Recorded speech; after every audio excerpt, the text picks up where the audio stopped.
ಗೌರಿ ಗಣೇಶ ಹಬ್ಬ ಗಣೇಶೋತ್ಸವ ಆಗಿದ್ದು ಯಾವಾಗ ಅಂತ ನೋಡೋದಾದ್ರೆ ನಾವು ಸ್ವಲ್ಪ ಹಿಂದಕ್ಕೆ ಹೋಗಬೇಕಾಗತ್ತೆ. ಗೌರಿ ಗಣೇಶ ಹಬ್ಬ ಇತ್ತು, ಸ್ವಾತಂತ್ರ್ಯಕ್ಕಾಗಿ ಭಾರತೀಯರೆಲ್ಲರೂ ತತ್ತರಿಸಿದಂತಹ ಸಂದರ್ಭ ಅದು.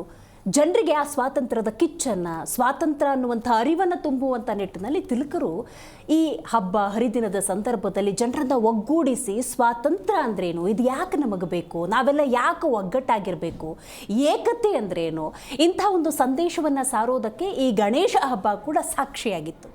ಆದರೆ ಇದೇ ಗಣೇಶ ಹಬ್ಬ ಉತ್ಸವವಾಗಿ ಕಾಲಕ್ಕೆ ಮಾಡ್ತಾ ಬರ್ತಾರೆ. ಆದರೆ ಇದೇ ನಾಗಮಂಗಲದಲ್ಲಿ ಗಣೇಶೋತ್ಸವದ ಸಂದರ್ಭದಲ್ಲಿ ಎರಡು ಕೋಮುಗಳ ನಡುವಿನ ಗಲಭೆಗೆ, ಸಂಘರ್ಷಕ್ಕೆ ಕಾರಣ ಆಗುತ್ತೆ ಅಂದರೆ ಭಗವಂತ ಕೂಡ ಇದನ್ನು ಮೆಚ್ಚೋದಿಲ್ಲ. ಯಾಕಂದರೆ ಗಣೇಶ ಹಬ್ಬ ಅಂದ ಸಂದರ್ಭದಲ್ಲಿ ಏಕತೆಯ ಸಂದೇಶವನ್ನು ಸಾರುವಂಥ ನಿಟ್ಟಿನಲ್ಲಿ ಸಾಮಾಜಿಕವಾಗಿ ಆ ಹಬ್ಬವನ್ನು ಆಚರಣೆ ಮಾಡ್ತಿದ್ದಾಗ ಆ ಸಾಮರಸ್ಯದ ಕೊರತೆ ಈ ಹಬ್ಬದಿಂದ ಆಗುತ್ತೆ. ಸಾಮರಸ್ಯದ ಕೊರತೆಯನ್ನು ಈ ಜನಸಾಮಾನ್ಯರು ಅನುಭವಿಸ್ತಿದ್ದಾರೆ ಅನ್ನೋದಾದರೆ ಹಬ್ಬ ಹೇಗೆ ನಡಿಬೇಕು, ಹಬ್ಬದ ಸಂದರ್ಭದಲ್ಲಿ ಇತರ ಸಮುದಾಯದ ಸಹಕಾರ ಅನ್ನೋದು ಹೇಗಿರಬೇಕು, ಅದು ಯಾವ ಧರ್ಮದವರ ಹಬ್ಬವೇ ಆಗಿರಲಿ, ಈ ಅರ್ಥದಲ್ಲಿ ಇವತ್ತಿನ ಕಾರ್ಯಕ್ರಮವನ್ನು ನಾವು ಏರ್ಪಾಡು ಮಾಡಿದ್ದೇವೆ. ಒಬ್ಬೊಬ್ಬರ ಅನುಭವ ಅನ್ನೋದು ಒಂದೊಂದು ರೀತಿ ಇದೆ. ಆದರೆ ಇಲ್ಲಿ ಗಮನಿಸಬೇಕಾದ ಒಂದು ಅಂಶ ಅಂತ ಹೇಳಿದ್ರೆ, ಅಂಗಡಿ ಮುಂಗಟ್ಟುಗಳು, ವಾಣಿಜ್ಯ ಮಳಿಗೆಗಳು, ಎಲ್ಲಿಂದಲೋ ಬಂದಂತಹ ಪೆಟ್ರೋಲ್ ಬಾಂಬ್ಗಳಿಂದ ಆಹುತಿ ಆಗ್ತವೆ, ಅಪಾರ ಪ್ರಮಾಣದ ನಷ್ಟ ಆಗುತ್ತೆ ಅನ್ನೋದಾದರೆ ಏಕಾಏಕಿ ಅಷ್ಟೊಂದು ಕಲ್ಲುಗಳು ಅಲ್ಲಿ ಬಂದು ಹೇಗೆ ಶೇಖರಣೆ ಆಗ್ತವೆ, ಏಕಾಏಕಿ ಅಷ್ಟೊಂದು ಪೆಟ್ರೋಲ್ ಬಾಂಬ್ಗಳು ಅಲ್ಲಿ ಶೇಖರಣೆ ಹೇಗಾಗುತ್ತೆ, ಈ ನಿಟ್ಟಿನಲ್ಲಿ ತನಿಖೆ ಆಗಬೇಕು. ಉತ್ಸವಗಳು ಉತ್ಸವದ ರೀತಿಯಲ್ಲಿದ್ದರೆ ಬಹಳ ಉತ್ತಮ, ಮತ್ತು ಹಬ್ಬಗಳು ಹಬ್ಬದ ರೀತಿಯಲ್ಲೇ ಇರಬೇಕು. ಈ ಹಬ್ಬ ಆಗುವ ಸಂದರ್ಭದಲ್ಲಿ ಅದಕ್ಕೇನೋ ವ್ಯತ್ಯಾಸಗಳಾಯಿತು, ಅದನ್ನು ಇಟ್ಕೊಂಡು ನಾವು ಚರ್ಚೆ ಮಾಡುವಂಥ ಪರಿಸ್ಥಿತಿಯನ್ನು ಇವತ್ತು ತಂದುಕೊಂಡಿದ್ದೀವಿ. ಹಾಗಾಗಿ ಮುಂದೆಂದೂ ಕೂಡ ಇಂಥ ಘಟನೆಗಳು ಸಂಭವಿಸಬಾರ್ದು ಅನ್ನೋದಾದರೆ ಕರ್ನಾಟಕ ಕಾಂಗ್ರೆಸ್ ಸರ್ಕಾರದ ಕಾರ್ಯವೈಖರಿ ಅನ್ನೋದು ಹೇಗಿರಬೇಕು, ಆಡಳಿತ ಹೇಗಿರಬೇಕು, ವಿರೋಧ ಪಕ್ಷಗಳ ಜವಾಬ್ದಾರಿ ಏನು, ಇದೆಲ್ಲದರ ಬಗ್ಗೆ ಇವತ್ತಿನ ನಮ್ಮ ಕಾರ್ಯಕ್ರಮದಲ್ಲಿ ಚರ್ಚೆ ಮಾಡೋಣ. ನಾನು ದಿವ್ಯಶ್ರೀ.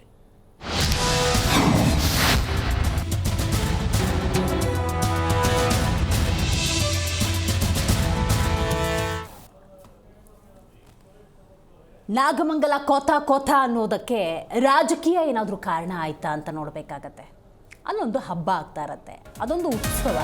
ಆದರೆ ಈ ಸಂದರ್ಭದಲ್ಲಿ ಎಲ್ಲೋ ಬೇರೆ ಧರ್ಮದವರು ಕೂಗುವಂಥ ಕೆಲವೊಂದು ಘೋಷಣೆಗಳು ಎರಡು ಸಮುದಾಯದವರ ನಡುವಿನ ಒಂದು ಸಂಘರ್ಷಕ್ಕೆ ಕಾರಣ ಆಗಿದೆ, ಗಲಭೆಗೆ ಕಾರಣ ಆಗಿದೆ. ಇದರಲ್ಲಿ ರಾಜಕೀಯ ಬೇರೆ. ಈ ರಾಜಕೀಯವನ್ನು ಅದು ಹೇಗೆ ಒಪ್ಪಿಕೊಳ್ಳೋದು? ಕೋಮುಗಲಭೆ ಹೆಸರಲ್ಲಿ ರಾಜಕೀಯ ನಾಯಕರ ಕೆಸರ ರಚ್ಚಾಟ ಅಂತೂ ಮುಂದುವರೆದಿದೆ.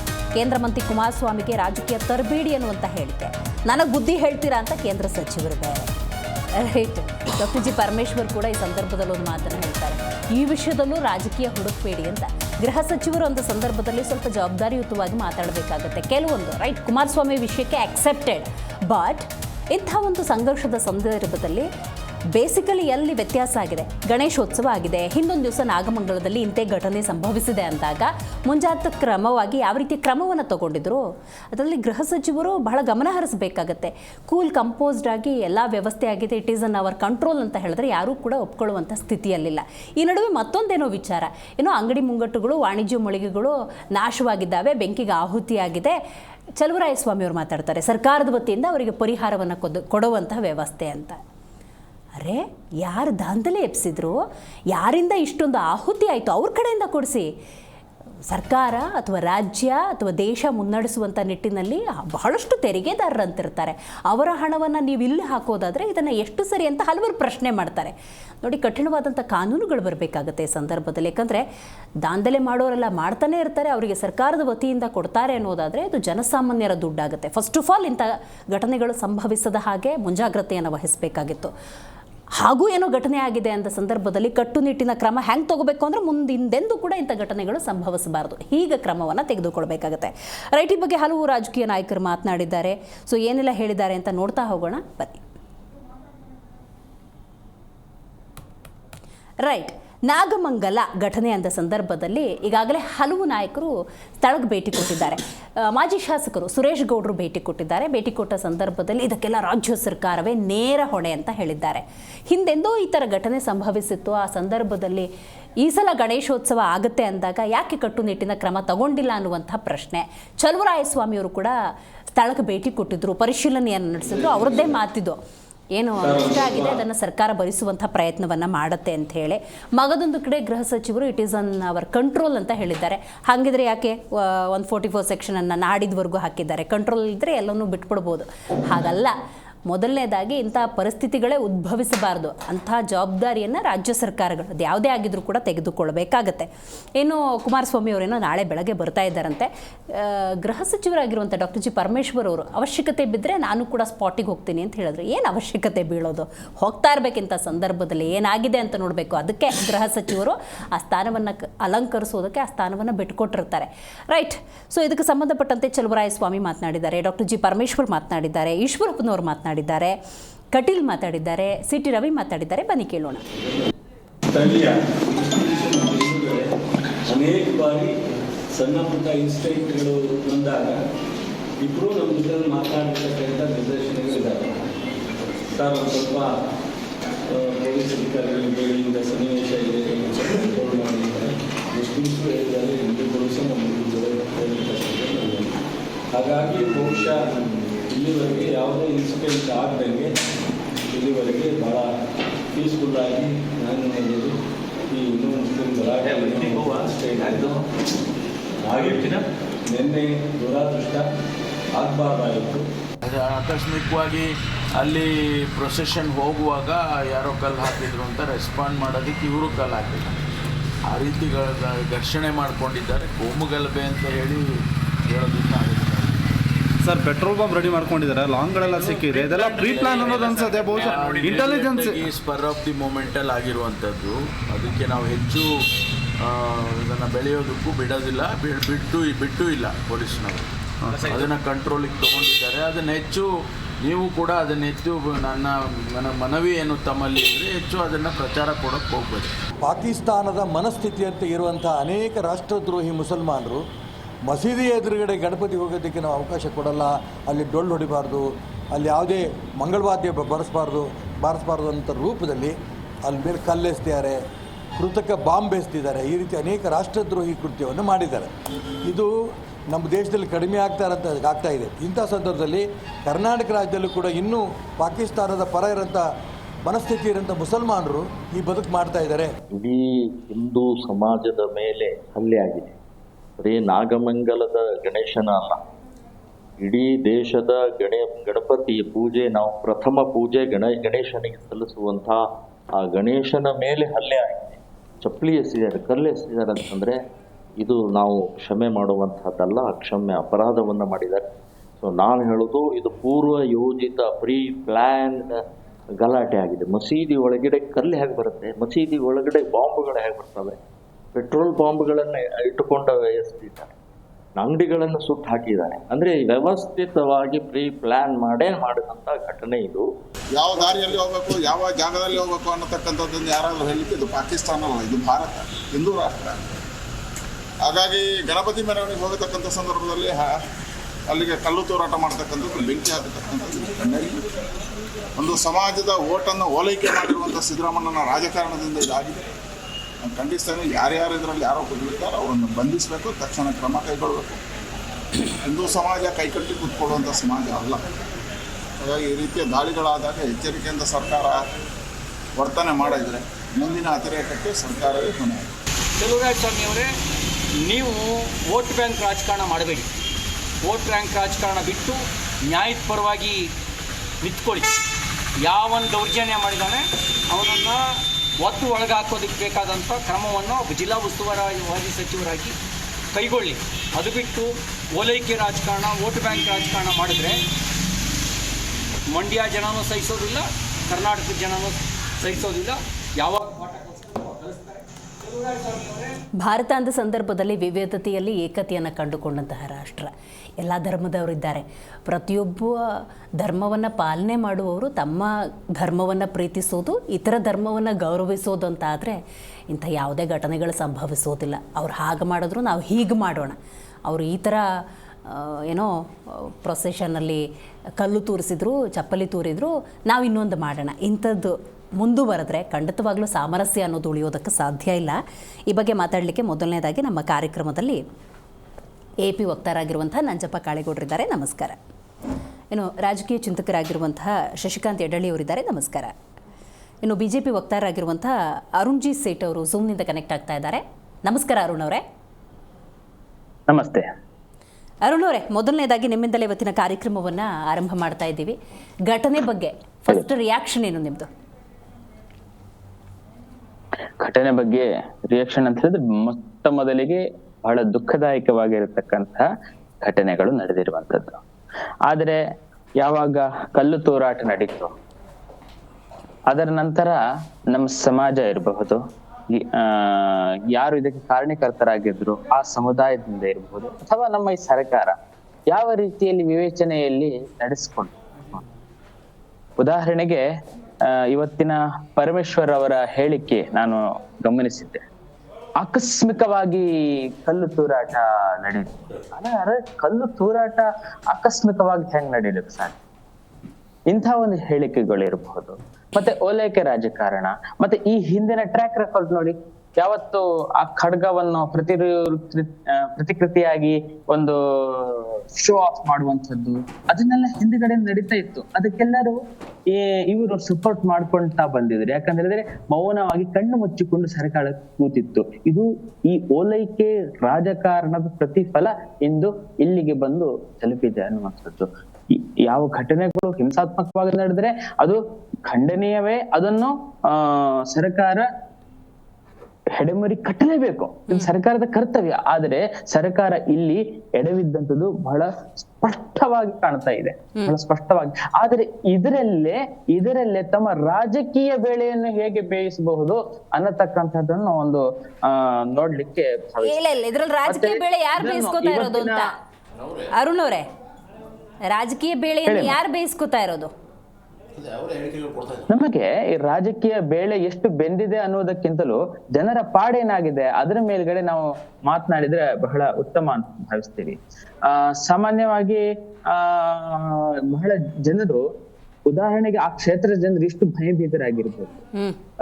ಕಲ್ಲು ತೂರಾಟ ಮತ್ತೆ ಅದಕ್ಕೆ ಬೆಂಕಿ ಹಾಕಿರುವಂತದ್ದು, ಇಂಥ ಘಟನೆಗಳು ನಡೆದಾಗ ಎಷ್ಟು ಭಯಂಕರತೆರಾಗಿರಬೇಕು ಅನ್ನುವಂಥದ್ದನ್ನು ಸರ್ಕಾರ ಒಂದ್ಸಲ ಗಮನಿಸಿದೆ. ನೀವು ನಿರ್ದಾಕ್ಷಿಣ್ಯವಾಗಿ ಕ್ರಮ ತೆಗೆದುಕೊಳ್ಳಿ, ಯಾರು ಬೇಡ ಅಂತ ಹೇಳುದಿಲ್ಲ. ಯಾರಿಗೆ ಬೇಕ್ರಿ ಗಲಾಟೆ, ಈ ದೊಂಬಿ, ಇದೆಲ್ಲ ಯಾರಿಗೆ ಬೇಕಾಗಿದೆ? ಇದ್ರ ಪ್ರಾರಂಭ ಎಲ್ಲಿಂದ ಆಯ್ತು? ಇದಕ್ಕೆ ಇಂಧನ ಕೊಟ್ಟವ್ರು ಯಾರು? ಇದಕ್ಕೆ ಪ್ರೀ ಪ್ಲಾನ್ ಮಾಡಿದವರು ಯಾರು? ಇದನ್ನು ತಮ್ಮ ಗುಪ್ತಚರ ಇಲಾಖೆ ಇದೆ, ಎಲ್ಲವೂ ಇದೆ. ಯಾಕೆ ಹೀಗಾಯ್ತು?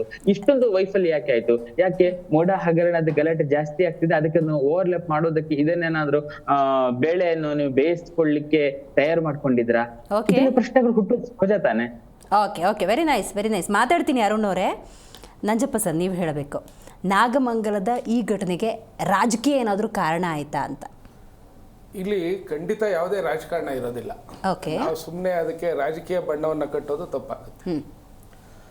ಇದು ದುರ್ಘಟನೆ ನಡಿಬಾರ್ದಾಗಿರೋದು, ನಡೆದಿರ್ತಕ್ಕಂಥ ಬಹಳ ದುರದೃಷ್ಟಕರ. ಅದನ್ನು ನಾವು ಕಟು ಶಬ್ದಗಳಿಂದ ಖಂಡಿಸಬೇಕಾಗುತ್ತೆ. ನಮ್ಮ ದೇಶ ಸ್ವಾತಂತ್ರ್ಯ ಬಂದ ನಂತರ ನಮ್ಮ ಸಂವಿಧಾನದಲ್ಲಿ ಎಲ್ಲ ಧರ್ಮಗಳಿಗೂ ಅವರವರ ಧರ್ಮಗಳ ಆಚರಣೆಗೆ, ಹಬ್ಬಗಳ ಆಚರಣೆಗೆ ಅನುವು ಮಾಡಿಕೊಟ್ಟಿದೆ. ಹಾಗಾಗಿ ಈ ಉತ್ಸವಗಳನ್ನು ನಾವೇನು ಮಾಡ್ತೀವಿ, ಮೊದಲನೇದಾಗಿ ನಮ್ಮ ದೇಶ ಬಹುಪಾಲು 75% ಹಳ್ಳಿಗಳ ದೇಶ ಇರುತ್ತೆ. ವರ್ಷ ಪೂರ್ತಿ ಜನ ತಮ್ಮ ಜಮೀನುಗಳಲ್ಲಿ ಬೇಸಾಯವನ್ನು ಮಾಡಿ ಸುಸ್ತಾಗಿರ್ತಾರೆ. ಈ ಬೇಸಿಗೆ ಕಾಲ ಅಂದರೆ ಈ ಒಕ್ಕಣೆ ಎಲ್ಲ ಆದಮೇಲೆ, ಸಂಕ್ರಾಂತಿ ಆದಮೇಲೆ ಈ ಥರ ದೇವರ ಉತ್ಸವಗಳನ್ನು ಮಾಡ್ತಕ್ಕಂಥದ್ದು, ಜಾತ್ರೆ ಮಾಡ್ತಕ್ಕಂಥದ್ದು ಸ್ವಾಭಾವಿಕ, ಸಂಪ್ರದಾಯವಾಗಿ ಇದು ನಡ್ಕೊಂಡು ಬಂದಿದೆ ಪದ್ಧತಿ. ಜೊತೆಗೆ ಈ ಗಣೇಶ ಹಬ್ಬವನ್ನು ನಾವು ಏನು ಪ್ರಾಸ್ತಾವಿಕವಾಗಿ ಹೇಳಿದ್ರಿ, ಆ ರೀತಿ ಸ್ವಾತಂತ್ರ್ಯ ಸಂಗ್ರಾಮದಲ್ಲಿ ಜನಗಳನ್ನು ಒಗ್ಗೂಡಿಸ್ಲಿಕ್ಕೆ, ಜನಗಳನ್ನು ಒಂದು ಕಡೆ ಸೇರಿಸ್ಲಿಕ್ಕೆ ನಗರ ಭಾಗದಲ್ಲಿ ಮಾಡಿದಂಥ ಉತ್ಸವ ಇದು. ಈ ಉತ್ಸವಗಳು ಈಗ ಬಹಳ ವಿಜೃಂಭಣೆಯಿಂದ ಕೆಲವು ಕಡೆ ನಡೀತಾ ಇದ್ದಾವೆ. ಸಾಕಷ್ಟು ಸಂಘ ಸಂಸ್ಥೆಗಳು ಗಲ್ಲಿಗಳಲ್ಲಿ ಮಕ್ಕಳು ಖುಷಿಯಿಂದ ಅಕ್ಕಪಕ್ಕದವ್ರನ್ನೆಲ್ಲ ಕರೆದು ಒಂದು ಊಟ ಹಾಕ್ಸಿ ಒಂದು ಪ್ರಸಾದವನ್ನು ಹಂಚೋದ್ರ ಮುಖಾಂತರ ಸಂಭ್ರಮವನ್ನು ಹಂಚ್ಕೊಳ್ತಾರೆ. ಇಲ್ಲಿ ಎಲ್ಲ ಸ್ನೇಹಿತರನ್ನ, ಅಲ್ಲಿರೋರ್ನ ಬರೀ ಹಿಂದೂಗಳನ್ನೇ ಕರೆಯಲ್ಲ, ಇದನ್ನೇ ಕರೆಯಲ್ಲ, ಎಲ್ಲರನ್ನೂ ಕರೆದು ಎಲ್ಲನೂ ಮಾಡ್ತಾರೆ. ಈಗಿರೋಂಥ ಸಂದರ್ಭದಲ್ಲಿ ಯಾರೋ ಕೆಲವು ಕಿಡಿಗೇಡಿಗಳು ಮಾಡಿದಂಥ ಕೆಲಸಕ್ಕೆ, ಇದರಲ್ಲಿ ಅವ್ರು ಹೇಳಿದ್ರಲ್ಲ ರಾಜಕೀಯ ಬೇಳೆ ಅಂತ, ಅದನ್ನ ಬೇಯಿಸಕ್ಕೆ ಹೋಗ್ಬಾರ್ದು. ಅದು ಯಾರು ತಪ್ಪು ಮಾಡಿದ್ದಾರೆ ಅವ್ರಿಗೆ ನಿರ್ದಾಕ್ಷಿಣ್ಯವಾದ ಕಾನೂನು ಕ್ರಮವನ್ನು ಅವ್ರ ಮೇಲೆ ಜರುಗಿಸ್ಬೇಕು.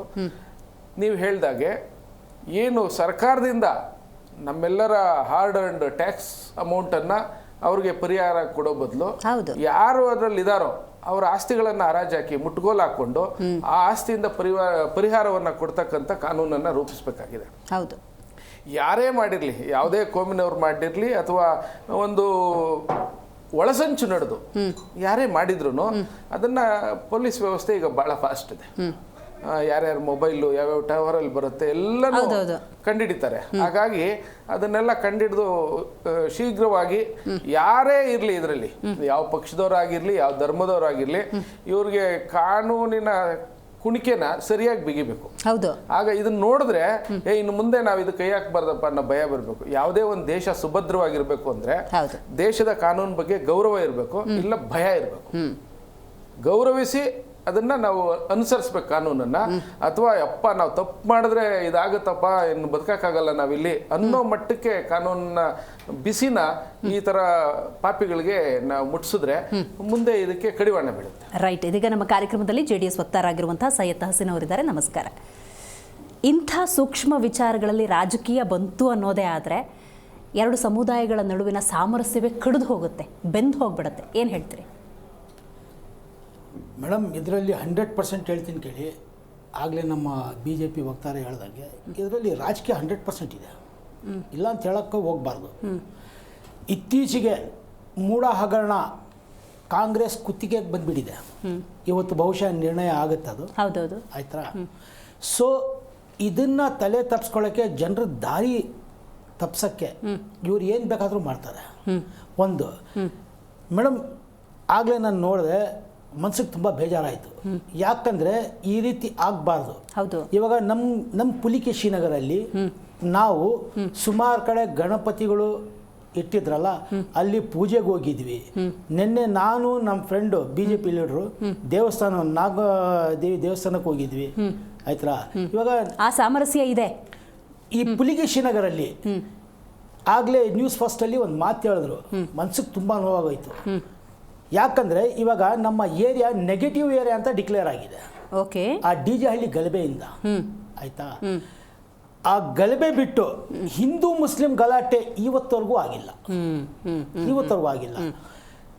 ಸ್ಟೇಷನಿಂದ ನಮ್ಮನ್ನೆಲ್ಲರೂ ಕರೀತಾರೆ, ಅವ್ರಿಗೂ ಕರೀತಾರೆ, ಕೂರಿಸಿ ಮಾತಾಡಿಸ್ತಾರೆ. ಆಯ್ತಾ? ನಾವು ಒಬ್ರಿಗೊಬ್ರು ಸಹಾಯಕವಾಗಿ ಇಲ್ಲಿವರೆಗೂ ಯಾವುದೇ ಕಾರಣಕ್ಕೂ ನಮ್ಮ ಈದ್ ಮಿಲಾದ್ ಆಗಲಿ, ಮೊಹರಂ ಆಗಲಿ, ಆಮೇಲೆ ನಮ್ಮ ಊರ ಹಬ್ಬ ಆಗಲಿ, ಗಣೇಶನ್ ಆಗಲಿ, ಪ್ರತಿಯೊಂದರಲ್ಲೂ ಅಣ್ಣ ತಮ್ಮಂದಿರ ಥರ ಇವತ್ತಿಗೂ ಹಂಗೆ ಹೋಗ್ತಾ ಇದ್ದೀವಿ. ಯಾವುದಕ್ಕೂ ಇಲ್ಲಿವರೆಗೂ ಒಂದು ಗಲಾಟೆ ಅನ್ನೋದಿಲ್ಲ. ಇವತ್ತು ಆ ನಾಗಮಂಗಲ ವಿಚಾರ ನೋಡ್ಬಿಟ್ಟು ಮನ್ಸಿಗೆ ತುಂಬ ಬೇಜಾರಾಗೋಯಿತು. ಕಾಂಗ್ರೆಸ್ ಅವರು ಏನು ಮಾಡೋಕ್ಕೂ ಹಿಂಜರಿಯಲ್ಲ. ಅದಕ್ಕೆ ಉದಾಹರಣೆ ಪುಲಿಕೇಶಿ ನಗರದಲ್ಲಿ ನಡೆದಂಥ ಗಲಭೆ. ಇದರಲ್ಲಿ ಮಾಜಿ ಶಾಸಕರಾದ ಅಖಂಡ ಶ್ರೀನಿವಾಸ ಮೂರ್ತಿ ವಿರುದ್ಧ ರಾಜಕೀಯ ಬೇಳೆ ಬೇಯಿಸ್ಕೊಳ್ಳೋಕ್ಕೆ ಮಾಜಿ ಮೇಯರು ಸಂಪತ್ ರಾಜ್ ಅವರು ಸೃಷ್ಟಿ ಮಾಡಿದಂಥದ್ದು. ಅವರು ಆಡಿರೋ ಆಟ ಅದು. ಅವರು ಆಡಿರೋದು ಆಟಕ್ಕೆ ಎಷ್ಟು ಜನ ಬಲಿಯಾಗೋದ್ರು. ನಮ್ಮ ಮುಸ್ಲಿಮ್ಸೇ ರಾಜಕೀಯ ಪ್ರೇರಿತ. ಕಂಪ್ಲೀಟ್ ಆಯ್ತಾ? ಎಷ್ಟು ಜನ ಅರೆಸ್ಟ್ ಆದ್ರು. ಇವತ್ತು UAPA ಆಕ್ಟ್ ಹಾಕಿ 40 ಜನ, ಅದರಲ್ಲಿ 2 ಜೈಲಲ್ಲೇ ಸತ್ತೋದ್ರು. ಅವ್ರ ಕುಟುಂಬ ಏನಾಗಬೇಕು? ನೀವು ಆರಾಮಾಗಿ ದುಡ್ಡಿದೆ ಅಂತ ಬೇಲ್ ತಗೊಂಡು ಆರಾಮಾಗಿ ತಿರುಗಾಡ್ತಾ ಇದ್ದೀರಿ, ಆ ಕುಟುಂಬದ ಶಾಪ ಏನಾಗ್ಬೇಕು ನಿಮ್ಗೆ? ಇವಾಗ ಒಳಗಡೆ ಇದ್ರಲ್ಲ ಇವರೆಲ್ಲ ಪವರ್ಫುಲ್ ಲೀಡರ್ಸ್, ಅವ್ರು ಕಲ್ಲು ಎತ್ಕೊಂಡೋಗಿರ್ಲಿಲ್ಲ, ತಲ್ವಾರು ಎತ್ಕೊಂಡೋಗಿರ್ಲಿಲ್ಲ, ಏನಿಲ್ಲ. ಅಂಥವ್ರ ಮೇಲೆ UAPA ಆಕ್ಟ್ ಹಾಕೋರೆ. ಅಂಥವ್ರ ಮೇಲೆ ಯಾರು ಸ್ಟೇಷನ್ ಒಳಗಿದ್ರು ಅವ್ರ ಮೇಲೆ UAPA ಆಕ್ಟ್ ಹಾಕಿ ಇಲ್ಲಿವರೆಗೂ ಅವರು ರಿಲೀಸ್ ಆಗಿಲ್ಲ. ಮಿಸ್ಟರ್ ಸಂಪತ್ ರಾಜ್ ಆರಾಮಾಗಿ ಹೆಂಡತಿ ಮಕ್ಕಳ ಜೊತೆಯಲ್ಲಿ ಸರ್ ಇರಿ ಸರ್, ಯಾಕಂದ್ರೆ ನಿಮ್ಮ ಕಾಂಗ್ರೆಸ್ ಪರವಾಗಿ ಹೇಳ್ತಾ ಇದ್ದೀನಿ ಅಂತ ನಿಮ್ಗೆ ಕಷ್ಟ ಆಗ್ತಿರ್ಬಹುದು. ಆಯ್ತಾ ಮೇಡಮ್? ಹಿಂಗಿದೆ ಇದಕ್ಕೆ ಅದಕ್ಕೆ ಇಲ್ಲ ಇರೋ ವಿಷಯನೇ ಕಾಂಗ್ರೆಸ್ ಮಾಡ್ಬೋದು. ಇದು ಡೈವರ್ಟ್ ಮಾಡ್ತಾ ಇದ್ದಾರೆ ಸಬ್ಜೆಕ್ಟ್ ಅನ್ನ. ಸೊ ಅದಕ್ಕೋಸ್ಕರ ರಾಜಕೀಯ ಪ್ರೇರಿತವಾಗಿ ಗಲಾಟೆ ಆಗಿದೆ. ಗಲಾಟೆ 100%. ಇದಕ್ಕೆ ಅರೆಸ್ಟ್ ಮಾಡೋ ಬದಲು ಯಾರು ಅರೆಸ್ಟ್ ಮಾಡಿರ್ತಾರೋ ಅವ್ರು ಚೆನ್ನಾಗಿ ರಿಮ್ಯಾಂಡ್ ಎತ್ತಿ ಇದ್ರ ಹಿಂದೆ ಯಾರಿದ್ದಾರೆ ಅಂತ ತಿಳ್ಕೋಬೇಕು. Right, got it. Shashikant Yadrali ಅವರು ಹೇಳಬೇಕು, ಈ ಗಲಭೆಯನ್ನು ಕೋಮು ಗಲಭೆ ಅಂತ ಕರಿಬೋದೇ ಇಲ್ವಾ? First point. BJP ವಕ್ತಾರರು ಹೇಳ್ದಂಗೆ ಓಲೈಕೆ ರಾಜಕಾರಣದ ಪ್ರತಿಫಲನ ಇದು ಅಂತ. ಘಟನೆಗಳು ಆಗಿದ್ದಾವೆ. ಅಲ್ಲಿ ಯಾರಿಗೆ ಕ್ರಮ ತೆಗೆದುಕೊಳ್ಬೇಕು, ಯಾರಿಗೆ ಶಿಕ್ಷೆ ಆಗಬೇಕು ಅನ್ನೋದನ್ನು ತನಿಖಾಧಿಕಾರಿಗಳು ನಿರ್ಧಾರ ಮಾಡ್ತಾರೆ. ಆದರೆ ಈ ಯಾವಾಗ ಘಟನೆಗಳ ಸುತ್ತಲೂ ಈ ರಾಜಕೀಯ ರಣಹದ್ದುಗಳು ಸುತ್ತವು ನೋಡಿ, ಎಲ್ಲಿ ನಮ್ಮ ಪಾಲು, ಎಲ್ಲ ಪಕ್ಷದವರು ನಮ್ಮ ಈ ಘಟನೆಯಿಂದ ಎಲ್ಲಿ ನಮ್ಮ ಪಾಲು, ಎಲ್ಲಿ ನಮ್ಮ ಓಟು ಅಂತ ಬಿಟ್ಟು ಯಾವಾಗ ಇವರು ಶುರು ಮಾಡ್ತಾರಲ್ಲ, ಆವಾಗ ಗಲಭೆಗೆ ಕೋಮು ಬಣ್ಣ ಬರಕ್ ಶುರು ಆಗುತ್ತೆ. ಕೋಮು ಬಣ್ಣವನ್ನು ಹಚ್ಚುತ್ತಾರೆ, ಹೇಳಿಕೆಗಳನ್ನ ಕೊಡ್ತಾ ಹೋಗ್ತಾರೆ. ಅಕಸ್ಮಾತ್ ಎಲ್ಲಾ ಪಕ್ಷಗಳು ರಾಜಕೀಯದವರು ಸುಮ್ಮನೆ ಇದ್ದಿದ್ರೆ ಅಲ್ಲಿರ್ತಕ್ಕಂಥ ಪೊಲೀಸ್ ವ್ಯವಸ್ಥೆ ಏನಿದೆಯಲ್ಲ ಅದನ್ನ ಹೇಗೋ ಕಿಡಿಗೇಡಿಗಳಿಗೆ ಅರೆಸ್ಟ್ ಮಾಡ್ತಾರೆ, ಅಲ್ಲಿ ಸಣ್ಣಗೆ ಮಾಡ್ತಾರೆ. ಆದ್ರೆ ಇದನ್ನ ರಾಷ್ಟ್ರವ್ಯಾಪಿ ಮಾಡ್ತಕ್ಕಂಥ ಕೆಲಸವನ್ನ ಈ ರಾಜಕೀಕರಣಗೊಳಿಸ್ತಕ್ಕಂಥ ಕೆಲಸವನ್ನು ಮಾಡ್ತಾರಲ್ಲ, ಇದು ದೊಡ್ಡ ಅಪರಾಧ. ಸೌಹಾರ್ದತೆಯನ್ನು ಕಾಪಾಡಲಿಕ್ಕೆ ಬೇಕಾಗಿರ್ತಕ್ಕಂಥವ್ರು ನಾಯಕರು ಅದನ್ನ ಸೌಹಾರ್ದತೆಯನ್ನು ಹಾಳು ಮಾಡ್ಲಿಕ್ಕೆ ಪ್ರಯತ್ನ ಮಾಡ್ತಾರೆ, ತಪ್ಪು ಇದು. ಆಮೇಲೆ ಎರಡನೇದ್ದು, ಬೊಮ್ಮಾಯಿ ಅವರು ಚೀಫ್ ಮಿನಿಸ್ಟರ್ ಇದ್ದಾಗ ಒಂದು ಮಾತು ಹೇಳ್ತಾ ಇದ್ರು, ಏನಂದ್ರೆ ಕ್ರಿಯೆಗೆ ಪ್ರತಿಕ್ರಿಯೆ ಅಂತ. ಆಯ್ತಾ, ಅವರೇ ಮಾತುಗಳಲ್ಲಿ ಹೇಳಬೇಕಾದಾಗ ಆಯ್ತು, ಇವರು ಮಸೀದಿ ಮುಂದೆನೇ ಹೋಗಬೇಕು, ಅಲ್ಲೇ ಪಟಾಕಿ ಹೊಡಿಬೇಕು, ಅಲ್ಲೇ ನಾವು ತಮಟೆ ಬಾರಿಸ್ಬೇಕು, ಅಲ್ಲೇ ನಾನು DJ ಸೌಂಡನ್ನು ಮಾಡಿ ಕುಣಿಬೇಕು ಅಂತ ಇವ್ರು ಹೇಳ್ತಾ ಇದ್ದಾರೆ. ಆಯ್ತಾ, ಸರಿ ಆಯ್ತಪ್ಪ, ನೀವು ಹೋಗ್ತಾ ಇದ್ದೀರಲ್ವಾ, DJ ಸೌಂಡನ್ನು ಹಾಕ್ತಾ ಇದ್ದೀರಲ್ವಾ, ಅದು ಅಲ್ಲೇ ಯಾಕೆ, ಮಸೀದಿ ಮುಂದೆ ಹಠ ಯಾಕೆ? ಅವ್ರು ಹೇಳ್ತಾ ಇದ್ದಾರೆ BJP ಅವರು, ಯಾಕೆ ಹೋಗ್ಬಾರ್ದಾ ಈ ದೇಶದಲ್ಲಿ, ನಾವು ಅವ್ರು ಮೆರವಣಿಗೆ ಮಾಡಕ್ಕೆ ನಮ್ಗೆ ಹಕ್ಕಿಲ್ಲ ಅಂತ ಕೇಳ್ತಾರೆ. ಸ್ವಾಮಿ, ನಿಮ್ಮ ಹಕ್ಕನ್ನು ನೀವು ಇಟ್ಕೊಳ್ಳಿ, ಆದರೆ ಅದಕ್ಕಿಂತ ಮುಂಚೆ ಒಂದು ಯಾವುದೇ ಮೆರವಣಿಗೆ ಆದರೆ ಒಂದು ಮಾರ್ಗವನ್ನ ಸೂಚನೆ ಮಾಡ್ತಾರೆ, ಇದೇ ಮಾರ್ಗದಲ್ಲಿ ಹೋಗಬೇಕು ಅಂತ. ಅದು ಏನಕ್ಕೆ ಅಂದ್ರೆ ಕಾನೂನು ಮತ್ತು ಸುವ್ಯವಸ್ಥೆಯನ್ನು ಕಾಪಾಡಲಿಕ್ಕೆ, ಇನ್ಯಾವುದಕ್ಕೂ ಅಲ್ಲ. ಈ ತರ ಘಟನೆಗಳು ಆಗಬಾರ್ದು ಅನ್ನೋದಕ್ಕೆ ಒಂದು ಮೆರವಣಿಗೆ ಪಥವನ್ನು ಸೂಚಿಸಬೇಕಾಗತ್ತೆ. ಅದನ್ನ ಮಾನಿಟರ್ ಮಾಡಬೇಕಾಗಿರೋದು ಅಲ್ಲಿರ್ತಕ್ಕಂಥ ಪೊಲೀಸ್ ವ್ಯವಸ್ಥೆಯ ಕೆಲಸ. ಆಯ್ತಪ್ಪ, ಅಲ್ಲೇ ಹೋಗ್ತೀವಿ, ಧಾರ್ಮಿಕ ನೋವಾಗುತ್ತೆ ನಮಗೆ, ನಾವು ಅಲ್ಲೇ ಹೋಗ್ತೀವಿ, ನಮ್ಗೆ ಯಾಕೆ ತಡಿತೀರಾ ಅಂತಂದ್ರೆ ಆ ಸಂದರ್ಭದಲ್ಲಿ ಸೂಕ್ತವಾದಂತ ಏನು ಪೊಲೀಸ್ ವ್ಯವಸ್ಥೆಯನ್ನು ಮಾಡ್ಬೇಕಲ್ಲಿ ರಕ್ಷಣೆಗೆ. ಅಲ್ಲಿ ಮುಂಚೆನೆ ಅಲ್ಲಿರ್ತಕ್ಕಂಥ ಪ್ರತಿಯೊಬ್ಬರನ್ನು ಸಹಿತ ಇಲ್ಲಿ ಯಾವುದು ಗಲಭೆ ಆಗಬಾರದು ಅಂತ ಒಂದು ರಕ್ಷಣೆ ಕೊಡಬೇಕಾಗತ್ತೆ. ಅದಕ್ಕಿಂತ ಮುಂಚೆ ಪೂರ್ವಭಾವಿಯಾಗಿ ಎರಡೂ ಸಮುದಾಯದ ಜನರನ್ನ ಕರೆಸಿ ಒಂದು ಸೌಹಾರ್ದ ಸಭೆಯನ್ನು ಮಾಡಬೇಕಾಗಿರೋದು ಅಲ್ಲಿರ್ತಕ್ಕಂಥ ಪೊಲೀಸ್ ವ್ಯವಸ್ಥೆಯ ಕೆಲಸ ಆಗುತ್ತೆ. ಈ ಕೆಲಸವನ್ನ ಮೊದಲು ಮಾಡಬೇಕಾಗಿದೆ. ಆವಾಗ ಈ ಕ್ರಿಯೆಗೆ ಮತ್ತು ಪ್ರತಿಕ್ರಿಯೆಗೆ ಅವಕಾಶಗಳಿರೋದಿಲ್ಲ. ಇವಾಗ ಏನಾಗೋಗ್ಬಿಡ್ತು, ಇವರು ದೊಂಬೆ ಎಬ್ಬಿಸಿದ್ರು, ಗಲಾಟೆ ಮಾಡಿದ್ರು ಅಥವಾ ಮೆರವಣಿಗೆ ಮಾಡಿದ್ರು, ಅದಕ್ಕೆ ಅಲ್ಲಿರ್ತಕ್ಕಂಥ ಮತಾಂಧರಿದ್ದಾರೆ. ಎಲ್ಲ ವ್ಯವಸ್ಥೆಯಲ್ಲಿಯೂ ಎಲ್ಲ ಧರ್ಮದಲ್ಲಿಯೂ ಮತಾಂಧರಿದ್ದಾರೆ, ಕಿಡಿಗೇಡಿಗಳಿದ್ದಾರೆ, ದುಷ್ಕರ್ಮಿಗಳು ಇದ್ದಾರೆ. ಅದೇ ರೀತಿಯಾಗಿ ಒಳ್ಳೆಯವರು ಇದ್ದಾರೆ, ಸೌಹಾರ್ದತೆಯನ್ನು ಬಯಸ್ತಕ್ಕಂಥವ್ರು ಇದ್ದಾರೆ. ಸೊ ಇಂಥ ಸಂದರ್ಭದಲ್ಲಿ ಅಲ್ಲಿರ್ತಕ್ಕಂಥ ಕಿಡಿಗೇಡಿಗಳಿಗೆ ಪ್ರಚೋದನೆ ಕೊಡ್ತಕ್ಕಂಥ ಕೆಲಸವನ್ನ ಮಾಡಬಾರ್ದು, ಅದು ಆಗಿದೆ ಅಲ್ಲಿ. ಆದ್ದರಿಂದ ಇವರು ಪ್ರಚೋದನೆ ಕೊಟ್ಟಿದ್ದಾರೆ, ಅವರು ಅದಕ್ಕೆ ರಿಯಾಕ್ಟ್ ಮಾಡಿದ್ದಾರೆ, ಅದಕ್ಕೆ ಮತ್ತೆ ಇವರು ರಿಯಾಕ್ಟ್ ಮಾಡಿದ್ದಾರೆ. ಈ ರೀತಿಯಾಗಿ ಅಲ್ಲಿ ಇರ್ತಕ್ಕಂಥದ್ದು ಒಂದು ಗಲಭೆ ಆಗಿದೆ ಹೊರತು ಅದೇನು ದೊಡ್ಡ ಕೋಮು ಸಂಘರ್ಷ ಅಂತದ್ದು ಅಲ್ಲ. ಆದ್ರೆ ಅದನ್ನ ಈಗ ಸಂಘರ್ಷವಾಗಿ ಪರಿವರ್ತನೆ ಮಾಡುವ ಕೆಲಸವನ್ನ ಎಲ್ಲಾ ರಾಜಕೀಯ, ನಾನು ಒಂದು ರಾಜಕೀಯ ಪಕ್ಷ ಹೇಳ್ತಾ ಇಲ್ಲ, ಎಲ್ಲಾ ರಾಜಕೀಯ ಪಕ್ಷಗಳು ಮಾಡ್ತಾ ಇದ್ದಾರೆ. ಒಂದು ರಾಷ್ಟ್ರದ್ರೋಹ ಅಂದ್ರೆ ಏನು, ಒಂದು ಗಲಭೆ ಅಂತ ಏನ್ಬಿಟ್ಟು ಈಶ್ವರಪ್ಪ ಗೊತ್ತಾಗೋದಿಲ್ಲನ್ರಿ. ಇಷ್ಟು ವಯಸ್ಸಾಗಿದೆ, ಇಷ್ಟು ರಾಜಕಾರಣ ಮಾಡಿದ್ದಾರೆ, ಇದೊಂದು ರಾಷ್ಟ್ರದ್ರೋಹ ಅಂತ ಹೇಳ್ತಾರೆ. ಹಾಗ ರಾಷ್ಟ್ರದ್ರೋಹ ಮಾಡಿದವರು ಯಾರು? ಈ ದೇಶಕ್ಕೆ ಇದಕ್ಕೆ ಒಂದು ಸಣ್ಣ ಗಲಭೆಗೆ ಏನು ವ್ಯತ್ಯಾಸ? ಅದೇ ರೀತಿಯಾಗಿ ಇನ್ನೊಬ್ರು ಮುತಾಲಿಕರು ಹೇಳ್ತಾರೆ, ಈಗ ಮೊದಲು ಬೆಂಕಿ ಹಚ್ಕೊಂಡು ಅವರು ಬಂದಿದ್ದಾರೆ, ಒಂದು ಪಂಜಿ ಇಟ್ಕೊಂಡು ಬೆಂಕಿ ಹಚ್ಚೋಣ ಅಂತ, ಹಿಂದೂ ಸಮಾಜದ ಮೇಲೆ ಹಲ್ಲೆ ಅಂತ. ಯಾವುದೋ ಒಂದು ಮೂಲೆಯಲ್ಲಿ ಎಲ್ಲೋ ಒಂದು ಘಟನೆ ಆದ್ರೆ ಇಡೀ ಹಿಂದೂ ಸಮಾಜದ ಮೇಲೆ ಇದು ಹಲ್ಲೆ ಆಗಿದೆ ಅಂತ ಹೇಳುವುದಿದೆಯಲ್ವಾ, ಇದು ಇನ್ನೂ ಬೆಂಕಿ ಹಚ್ಚುವ ಕೆಲಸ. ಅಲ್ಲಿ ಬೆಂಕಿ ಇದೆ, ಇವರು ತುಪ್ಪ ಹಾಕ್ತಾ ಇದ್ದಾರೆ, ಎಣ್ಣೆ ಹಾಕ್ತಾ ಇದ್ದಾರೆ, ಪೆಟ್ರೋಲ್ ಹಾಕ್ತಾ ಇದ್ದಾರೆ, ಹಾಕ್ಬಿಟ್ಟು ಅದನ್ನು ಬುಗಿಲೆಬ್ಬಿಸಬೇಕು, ಹೆಚ್ಚಿಸಬೇಕು ಅನ್ನುವ ಒಂದು ಕೆಲಸವನ್ನು ಮಾಡ್ತಾ ಇದಾರಲ್ಲ. ಮೊದಲು ಮಾಡಬೇಕಾಗಿರೋದು ಇವರನ್ನ ಒಳಗಡೆ ಹಾಕಬೇಕಾಗಿದೆ, ಇವ್ರನ್ನ ಅರೆಸ್ಟ್ ಮಾಡಬೇಕಾಗಿದೆ. ಯಾರು ಹತ್ತಿದ ಬೆಂಕಿಗೆ ತುಪ್ಪ ಸುರಿತ ಅಂದ್ರೆ ಪೆಟ್ರೋಲ್ ಸುರಿತಿರೋ, ಅದನ್ನ ಹೆಚ್ಚು ಮಾಡ್ತಿರೋ ಅವರನ್ನ ಮೊದಲು ಬಾಯಿ ಮುಚ್ಚಿಸ್ಬೇಕು, ಇಲ್ಲ ಒಳಗಡೆ ಹಾಕಬೇಕು. ಆದ್ದರಿಂದ ಮೊದಲು ನಾವು ಮಾಡಬೇಕಾಗಿರೋದು ಏನು ಅಂದ್ರೆ, ಹಿಂದೂ ಸಮಾಜದ ಮುಖಂಡರು ಅಂತ ನೀವು ಏನಾದ್ರೂ ಹೇಳ್ಕೊಳ್ತೀರೋ, ಮೊದಲು ನಿಮ್ಮ ಜನಕ್ಕೆ ಬುದ್ಧಿ ಹೇಳಿ. ಮುಸ್ಲಿಂ ಸಮಾಜದ ಮುಖಂಡರು ಅಂತ ಏನು ಹೇಳ್ಕೊಳ್ತೀರೋ, ನಿಮ್ಮ ಸಮಾಜದಲ್ಲಿ ಬುದ್ಧಿ ಹೇಳಿ. ಆವಾಗ ಏನಾಗುತ್ತೆ ಅಲ್ಲೇ ಸೌಹಾರ್ದತೆಯನ್ನು ಕಾಪಾಡಿಕೊಳ್ಳಿ. ಅದನ್ನು ಹೆಚ್ಚಿಸುವ ಕೆಲಸವನ್ನು ನೀವು ಮಾಡಿದರೆ ನೀವು ಮೊಟ್ಟ ಮೊದಲನೇದಾಗಿ ಧರ್ಮದ್ರೋಹಿಗಳಾಗ್ತೀರಿ. Got it. ಅರುಣ್ ಅವರೇ, ಸೌಹಾರ್ದತೆಯನ್ನ ಕಾಪಾಡುವಂತಹ ಉದ್ದೇಶ ಯಾವ ರಾಜಕೀಯ ಪಕ್ಷಗಳಿಗೂ ಇಲ್ಲ, ಅದಕ್ಕೆ BJP ಕೂಡ ಹೊರತಾಗಿಲ್ಲ. ಇಲ್ಲ, ಈ ತರ ಹೇಳಿಕೆಗಳನ್ನು ಕೊಡ್ತಾ ಇರಲಿಲ್ಲ. ರಾಷ್ಟ್ರದ್ರೋಹ ಅಂತ ಹೇಳಿಕೆ ಕೊಡೋದಿಲ್ಲ. ಯಾವ ತರ ಹೇಳಿಕೆ? ರಾಷ್ಟ್ರದ್ರೋಹ ಅಂತ ಹೇಳ್ತಕ್ಕಂಥದ್ದು, ರಾಷ್ಟ್ರದ್ರೋಹಕ್ಕೆ ಈ ಗಲಭೆಗೆ ಏನು ಸಂಬಂಧ ಹೇಳ್ಬಿಡಿ ನೀವು. ಆಕಸ್ಮಿಕವಾಗಿ ಕಲ್ಲು ಬಿತ್ತೇನು ಸರ್? ಎಲ್ಲಿದೆ ರಾಷ್ಟ್ರದ್ರೋಹ? ಎಲ್ಲಿದೆ ಈ ಗಲಭೆ? ಎಲ್ಲಿ ಆಕಸ್ಮಿಕವಾಗಿ ಕಲ್ಲು ಬಿತ್ತ? ಆಕಸ್ಮಿಕವಾಗಿ ಕಲ್ಲು ತೂರಾಟ ಆಯ್ತಾ? ಉತ್ತರ ಕೊಡ್ಬೋದು ಯಾರಾದ್ರೂ? ಹೇಳ್ಬೋದು ಆಕಸ್ಮಿಕ ಹೇಳಿದಲ್ವಾ, ಪ್ರಚೋದನೆ ಅಂತ ಹೇಳಿದೀನಿ. ಯಾರೋ ಪ್ರಚೋದನೆ ಮಾಡಿದ್ರು ಅದಕ್ಕೆ ಇನ್ಯಾರೋ ಪ್ರಚೋದನೆ ಹೊಂದಿದ್ರು. ಒಂದೇ ಒಂದು ಕೇಳ್ತಾ ಇರುವಂತದ್ದು, ಜವಾಬ್ದಾರಿಯುತವಾಗಿರತಕ್ಕಂತ ಸರ್ಕಾರದ ಗೃಹ ಮಂತ್ರಿಗಳು ಇದು ಆಕಸ್ಮಿಕವಾಗಿ ಬಿದ್ದಂತಹ ಕಲ್ಲುಗಳು ಅಂತ ಹೇಳಿದಾಗ ಏನು ಮೆಸೇಜ್ ಕೊಡುತ್ತೆ ಸರ್? ಅದನ್ನ ವಿರೋಧಿಸಿ ಅವರು ಗೃಹ ಮಂತ್ರಿ ಹೇಳಿದ್ದನ್ನ ವಿರೋಧಿಸೋಣ. ನೀವು ಮೊದಲು ಸೌಹಾರ್ದ ಅಂತ ಹೇಳುವಾಗ ಈ ವಾಕ್ಯಗಳನ್ನು ವಿರೋಧಿಸಬೇಕಿತ್ತು. ಎಲ್ಲಿ ಹೋಯ್ತು? ಯಾಕೆ ಎಲ್ಲಿ ಹೋಯ್ತು? ಈ ವಾಕ್ಯಗಳನ್ನು ಯಾಕೆ ವಿರೋಧಿಸ್ಲಿಲ್ಲ ತಾವು? ಆಕಸ್ಮಿಕವಾಗಿ ಕಲ್ಲುಗಳು ಬಿತ್ತು ಅಂತ ಹೇಳಿ ಈ ಒಂದು ಘಟನೆ ಬಗ್ಗೆ ಒಂದು ಯಾವತ್ತು ಸಣ್ಣ ಘಟನೆ ದೊಡ್ಡ ಘಟನೆ ಅಂದ್ರೆ ಏನು ಸರ್? ನೀವು ಆ ಮೆರವಣಿಗೆಯಲ್ಲಿ ಇಲ್ಬೇಕಿತ್ತು, ಒಂದು ಕಲ್ಲು ಬೀಳ್ಬೇಕಿತ್ತು, ಏನಾಗ್ತಿತ್ತು ಅವಾಗ? ಹೇಗೆ ಭಯ ಬರ್ತಿತ್ತು? ಸಣ್ಣ ಘಟನೆ ಅಂತ ಹೇಳ್ತೀರಾ? ಇದನ್ನು ಸಣ್ಣ ಘಟನೆ ಅಂತ ಹೇಳ್ತೀರಾ ಸರ್ ನೀವು? ಯಾವ ರೀತಿಯಲ್ಲಿ ಇದನ್ನು ಸಣ್ಣ ಘಟನೆ ದೊಡ್ಡ ಘಟನೆ ಅಂತ ಹೇಳ್ತೀರಾ? ಯಾವ ರೀತಿಯಲ್ಲಿ ಹೇಳ್ತೀರಾ? ಇದನ್ನು ಸೌಹಾರ್ದತೆ ಅಂತ ಹೇಳ್ಬೇಕಾ? ಇದನ್ನು ನೀವು ಯಾರಿಗೆ ಬುದ್ಧಿ ಕಲಿಸಬೇಕಿತ್ತು ಅದನ್ನು ಬಿಟ್ಟು ಯಾರ್ಯಾರಿಗೂ ಬುದ್ಧಿ ಕಲಿಸ್ಲಿಕ್ಕೆ ಹೊರಡ್ತಾ ಇದ್ದೀರಲ್ಲ, ಇದು ತಪ್ಪು ದಾರಿ ಅನ್ನುವಂಥದ್ದು. ಸೌಹಾರ್ದತೆ ಅಂದ್ರೆ ಏನು ಗೊತ್ತೇನು ಸ್ವಾಮಿ? ಆಯ್ತು, ನೀವು ಹೇಳಿದ್ರಿ, ಒಪ್ಕೊಳ್ಳೋಣ. ಎಲ್ಲಿಂದ ಒಬ್ರು ಕಿಡಿಗೇಡಿಗಳು ಕಲ್ಲು ಎಸೆದ್ರು, ಆ ಸಮುದಾಯದ ಮೇಲೆ ಒಂದು ಟ್ಯಾಗ್ ಆಯ್ತು. ಕ್ಷಣದಲ್ಲಿ ಆ ಸಮುದಾಯದ ಎಲ್ಲ ಮುಖಂಡರು, ರಾಜಕೀಯ ಮುಖಂಡರಿರ್ಲಿ, ಧಾರ್ಮಿಕ ಮುಖಂಡರಿರ್ಲಿ, ಓಡಿ ಬಂದುಕೊಂಡು ಇದು ತತ್ಕ್ಷಣ, ಇದು ಕಿಡಿಗೇಡಿಗಳು ಮಾಡಿದ ಕೃತ್ಯಗಳು, ಇದು ನಮಗ ಸಂಬಂಧ ಇಲ್ಲ, ಇದಕ್ಕೆ ನಾವು ಕ್ಷಮಾಪಣೆ ಕೇಳ್ತೀವಿ.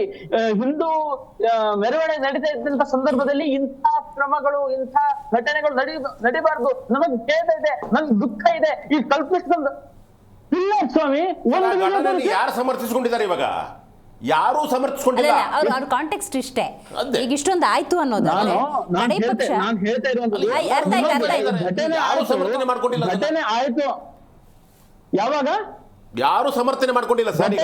ಘಟನೆ ಆದ ಕೂಡಲೇ ತತ್ಕ್ಷಣದಲ್ಲೇ ಅಂತ ಹೇಳಿಕೆಗಳು ಬರಬೇಕಿತ್ತು. ಆದ್ರೆ ಯಾವ್ದು ಹೇಳಿಕೆಗಳು ಬಂತು? ಇವರು ಹೇಳಿದ್ರಲ್ಲ, ರಾಜಕೀಯ ಬೇಳೆ ಯಾವ ಕಡೆ ಬೇಳ್ತಾ ಇದೆ ಅಂತ ನೋಡಿದ ಮೇಲೆ ನಿಮಗೆ ಪ್ರತಿಕ್ರಿಯೆಗಳು ಬರ್ತವೆ. ರೈಟ್, ಗೊತ್ತಾಯ್ತು. ಅರುಣ್ ಅವರೇ ಬರ್ತೀನಿ. ಓಕೆ ಬರ್ತೀನಿ. ವೆರಿ ವ್ಯಾಲಿಡ್ ಪಾಯಿಂಟ್ ರೇಸ್ ಮಾಡಿದ್ದಾರೆ ಅರುಣ್ ಅವರು. ಏಕಾಏಕಿ ಅಷ್ಟೊಂದು ಕಲ್ಲುಗಳು ಬಂದ್ಬಿಡತ್ತಾ? ಏಕಾಏಕಿ ಗಣೇಶೋತ್ಸವ ನಡೆಯುವ ಸಂದರ್ಭದಲ್ಲಿ ಪೆಟ್ರೋಲ್ ಬಾಂಬ್ಗಳಲ್ಲಿ ಬಂದು ಶೇಖರಣೆ ಆಗ್ಬಿಡತ್ತಾ? ಹಾಗಾದರೆ ಪೂರ್ವ ನಿಯೋಜಿತ ಅನ್ನೋದಾದರೆ ಅದನ್ನು ಯಾರು ಮಾಡಿದ್ದು? ಈ ಬಗ್ಗೆ ಕೂಡ ಚರ್ಚೆ ಮಾಡಬೇಕಾಗುತ್ತೆ. ಬಿಜೆಪಿ ನಾಯಕರು ನಾಗಮಂಗಲದ ಈ ಘಟನೆಯನ್ನು ಹ್ಯಾಕ್ ವಿಶ್ಲೇಷಿಸ್ತಿದ್ದಾರೆ ಅಂತ ನೋಡೋದಾದರೆ ಇದೊಂದು ಸಣ್ಣ ಘಟನೆ ಅಂತ ತುಂಬ ಕೂಲಾಗಿ ಪರಿಗಣಿಸಬೇಡಿ. ಎರಡು ಕೋಮುಗಳ ನಡುವೆ ಆಗಿರುವಂತಹ ಸಂಘರ್ಷ ಇದು. ಇಂತಹ ಪರಿಸ್ಥಿತಿ ಮುಂದೆಂದೂ ಆಗಬಾರದು. ಆ ನಿಟ್ಟಿನಲ್ಲಿ ಕ್ರಮವನ್ನು ತಗೊಳ್ಳಿ. ಏಕಾಏಕಿ ಅಷ್ಟೊಂದು ಪೆಟ್ರೋಲ್ ಬಾಂಬ್ಗಳು ಬರ್ತವೆ, ಕಲ್ಲುಗಳನ್ನು ಶೇಖರಿಸಿಟ್ಕೊಂಡಿರ್ತಾರೆ ಅನ್ನೋದಾದರೆ, ಗಣೇಶೋತ್ಸವದ ಸಂದರ್ಭದಲ್ಲಿ ಇದನ್ನು ಹಾಕುವಂತಹ ಪ್ರಮೇಯ ಬರುತ್ತೆ ಅನ್ನೋದಾದರೆ, ನಂಜಪ್ಪವರೇ ಪೂರ್ವ ನಿಯೋಜಿತ, ಅದಕ್ಕೆ ಬಲಿಯಾಗ್ತಿದ್ದಾರೆ. ಅದು ಯಾರೇ ಆಗಿರ್ಬೋದು, ಮುಸಲ್ಮಾನ್ ಸಮುದಾಯದವರೇ ಆಗಿರ್ಬೋದು ಅಥವಾ ಹಿಂದೂ ಸಮುದಾಯದವರು ಬಲಿಯಾದರು. ಏಕೆಂದರೆ 156 ಜನದ ಮೇಲೆ FIR ಹಾಕಿದೆ ಅಂದರೆ ಅದರಲ್ಲಿ ಒಂದಷ್ಟು ಜನ ಹಿಂದೂಗಳು ಇದ್ದಾರೆ, ಒಂದಷ್ಟು ಜನ ಬೇರೆ ಸಮುದಾಯ ಮುಸ್ಲಿಂ ಅವರು ಇದ್ದಾರೆ. ಹೌದು ಮೇಡಮ್, ಇದು ಏನು ಗೃಹ ಮಂತ್ರಿಗಳು ಹೇಳಿದ್ರು, ಅವ್ರದ್ದು ಬಾಲಿಶವಾದಂಥ ಹೇಳಿಕೆ. ಸಡನ್ ಪ್ರೊವೊಕೇಶನ್ ಯಾಕಾಗುತ್ತೆ? ಸಡನ್ ಪ್ರೊವೊಕೇಶನ್ ನಾವು ನೀವು ಇಬ್ಬರಿದ್ರೆ ತಾನೇ ಪ್ರೊವೊಕೇಶನ್ ಆಗೋದು. ಆಪೋಸಿಟ್ ಪಾರ್ಟಿನೇ ಇಲ್ದರೆ ಪ್ರೊವೊಕೇಶನ್ ಎಲ್ಲಾಗುತ್ತೆ? ಒಂದು ಬಣ, ಒಂದು ವಿರೋಧಿ ಬಣ ಅಂತಿದ್ದಾಗ ಮಾತ್ರ ಸಡನ್ ಪ್ರೊವೊಕೇಶನ್ ಬರುತ್ತೆ. ಇಬ್ರು ಮಧ್ಯೆ ತಿಕ್ಕಾಟ ಆಗುತ್ತೆ. ಒಂದೇ ಬಣದವ್ರು ಐತಿದ್ದಾಗ ತಿಕ್ಕಾಟ ಹೆಂಗ್ ಬರುತ್ತೆ? ಘರ್ಷಣೆ ಹೇಗಾಗುತ್ತೆ? ಅದು ಕೋಟಿ ನಷ್ಟ ಆಗಿದೆ ಸರ್. ನಷ್ಟ ಆಗಿದೆ. ಆ ಮಟ್ಟಕ್ಕೆ ಹೋಗುತ್ತೆ ಅನ್ನೋದಾದ್ರೆ ಗೃಹ ಸಚಿವರು ಹೇಳ್ತಾ ಇರೋದು ಇದು ನಿಜಕ್ಕೂ ಬೇಜವಾಬ್ದಾರಿ ತರದ ಹೇಳಿಕೆ. ಸರ್, ನಾನು ಇದಕ್ಕೊಂಚೂರು ಆಡ್ ಆನ್ ಮಾಡ್ತೀನಿ. ನೀವು ರಾಮೇಶ್ವರಂ ಕೆಫೆ ಬಾಂಬ್ ಬ್ಲಾಸ್ಟ್ ತಗೊಳ್ಳಿ, very much cool and composed. Udupi ತಗೊಳ್ಳಿ, ಶಿವಮೊಗ್ಗ ತಗೊಳ್ಳಿ, ಯಾವುದೇ ಹಗರಣ, ಯಾವುದೇ ವಿಷಯ ತಗೊಂಡ್ರು ಕೂಡ it is in our control ಅಂತಾರೆ. ಅದು ಹೆಂಗೆ ಕಂಟ್ರೋಲಲ್ಲಿ ಇದೆಯೋ ಅದು ಇದ್ರೆ ಫೈನು. ಬಟ್ ಗೃಹ ಸಚಿವರ ಆ ಜವಾಬ್ದಾರಿಯನ್ನು ಆ ಮಟ್ಟಕ್ಕೆ ನಿಭಾಯಿಸ್ತಿದ್ದಾರೆ ಅನ್ನೋ ಪ್ರಶ್ನೆ ಬಂದ್ಬಿಡುತ್ತೆ ಜನಕ್ಕೆ. ಇಲ್ಲ, ಖಂಡಿತ ಇಲ್ಲ. ಇದರಲ್ಲಿ ಈ ಥರ ಬೇಜವಾಬ್ದಾರಿ ಮತ್ತು ಈ ಬಾಲಿಶವಾದ ಹೇಳಿಕೆ ಕೊಡೋದಂತಂದ ನಮ್ಮ ಜಿ ಪರಮೇಶ್ವರ್ ಅವರು ಮೊದಲು ನಿಲ್ಲಿಸಬೇಕು. ಇದು ಸಂಪೂರ್ಣವಾಗಿ ಪೊಲೀಸ್ ವೈಫಲ್ಯ, ಗುಪ್ತಚರ ಇಲಾಖೆಯ ಸಂಪೂರ್ಣ ವೈಫಲ್ಯ. ಯಾಕಂದ್ರೆ ಒಂದೇ ಸರಿ ಯಾರು ಪೆಟ್ರೋಲ್ ಬಾಂಬ್ ಏನಕ್ಕೆ ತಂದಿರ್ತಾರೆ, ಕಲ್ಲು ಏನಕ್ಕೆ ತಂದಿರ್ತಾರೆ, ಅಲ್ಲೆಲ್ಲ ದಾರಿಲಿ ಸಿಕ್ಕಿರೋದು ಎಷ್ಟಿಲ್ಲ, ಅವರು ಸಂಗ್ರಹಿಸಿಸ್ಕೊಂಡಿರೋದನ್ನ ಎಷ್ಟಿರೋದು. ಹಾಗಾಗಿ ಈ ಪೂರ್ವ ನಿಯೋಜಿತ ಸಂಚನ್ನ ಭೇದಿಸುವಲ್ಲಿ ಅಥವಾ ಕಂಡಿಡಿಯುವಲ್ಲಿ ಸರ್ಕಾರ ಸಂಪೂರ್ಣವಾಗಿ ವೈಫಲ್ಯ ಆಗಿದೆ. ಅದ್ರದ್ದು ಹೊಣೆ ಹೊತ್ಕೊಂಡು ಕ್ಷಮಾಪಣೆ ಕೇಳಬೇಕೇ ಹೊರತು ಗೃಹ ಸಚಿವರು ಈ ತರ ಇವರೆಲ್ಲದಕ್ಕೂ ಬಾಲಿಶವಾಗಿ ಕೂಲಾಗಿ ಏನೂ ಆಗೇ ಇಲ್ಲ ಅನ್ನೋ ತರ ಹೇಳಿಕೆಗಳನ್ನ ಕೊಡ್ತಾರೆ. ನಮ್ಮ ಗೃಹ ಮಂತ್ರಿಗಳಿಗೆ ಕಾನೂನು ಅರಿವು ಸ್ವಲ್ಪ ಕಡಿಮೆ ಇದೆ. ಹೌದು, ಅವ್ರಿಗೂ ಅಷ್ಟೇ. ಯಾರಾದ್ರೂ ಗೃಹ ಮಂತ್ರಿ ಮಾಡೋರ್ನ ಚೆನ್ನಾಗಿ ಕಾನೂನು ತಿಳ್ಕೊಂಡಿರೋರ್ನ ಮಾಡಿದ್ರೆ ಒಳ್ಳೇದು. ಇವ್ರಿಗೆ ಯಾವ್ದಾದ್ರು ಆರೋಗ್ಯ ಮಂತ್ರಿನ ಏನಾದ್ರು ಮಾಡ್ಬಿಟ್ಟು ಇವ್ರನ್ನ ಗೃಹ ಸಚಿವರಿಂದ ತೆಗಿಯೋದು ಒಳ್ಳೇದು. ಇವ್ರು ಹೇಳೋದೆಲ್ಲ ಬೇಜವಾಬ್ದಾರಿ ಹೇಳಿಕೆನೆ ಹೇಳ್ತಾರೆ. ಅವರು ಲಾಯರ್ಗಳಿಗೆ ಅಂತಲ್ಲ, ಇನ್ನೊಬ್ರಿಗೆ ಅಂತಲ್ಲ, ಕಾಮನ್ ಮ್ಯಾನ್ಗೂ ಅರ್ಥ ಆಗುತ್ತೆ ಇವರು ಬಾಲಿಶವಾದ ಹೇಳಿಕೆ ಕೊಡ್ತಾ ಇದ್ದಾರೆ ಗೃಹ ಮಂತ್ರಿ. ಸಡನ್ ಪ್ರೊವೊಕೇಶನ್ ಅಂದ್ರೆ ಏನು? ಎಲ್ಲೋ ಬಸ್ಸಲ್ಲಿ ಎಲ್ಲ ಹೋಯ್ತಿರ್ತಾರೆ, ಈ ಪಕ್ಕಕ್ಕೆ ನಿಂತ್ಕೊಳ್ಳಯ್ಯ ಅಂತಾರೆ, ಗುದ್ದಾಡಿದ್ರೆ ಅದು ಸಡನ್ ಪ್ರೊವೊಕೇಶನ್. ಇದು ಒಂದು ನಿಯೋಜಿತ ಕೃತ್ಯ ಅದು. ಹೌದು. ಈಗ ಒಂದು ಮೆರವಣಿಗೆಗಾದ್ರೂ ಪೊಲೀಸ್ನವರು ಒಂದು ರೂಟ್ ಮ್ಯಾಪ್ ಹಾಕಿ ಕಂಡೀಷನ್ಸ್ ಹಾಕಿರ್ತಾರೆ. ಜೊತೆಗೆ ಪೊಲೀಸರು ಜೊತೆಲಿ ಇರ್ತಾರೆ. ಪೊಲೀಸರು ಜೊತೆಲಿದ್ದಾಗೆ ಈ ರೀತಿ ಮಾಡೋ ದುಸ್ಸಾಹಸ ಮಾಡ್ತಾರೆ ಅಂದ್ರೆ ಪೊಲೀಸರು ಭಯ ಇಲ್ಲ. ಹೌದು, ಕಾನೂನು ಭಯ ಇಲ್ಲ. ಮತ್ತೆ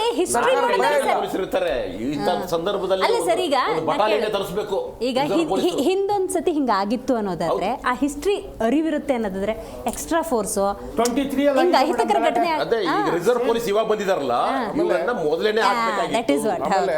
ಇನ್ನೊಂದನ್ನ ನಾನು ಸ್ಪಷ್ಟವಾಗಿ ಹೇಳಕ್ ಬಿಡ್ತೀನಿ. ನಮ್ಮ ವಿಶ್ಲೇಷಕರು ಹೇಳಿದಾಗೆ ಬಿಜೆಪಿನಲ್ಲಿ ಎಲ್ಲರೂ ಅಲ್ಲ, ಅಲ್ಲೂ ಒಳ್ಳೆಯವರಿದ್ದಾರೆ.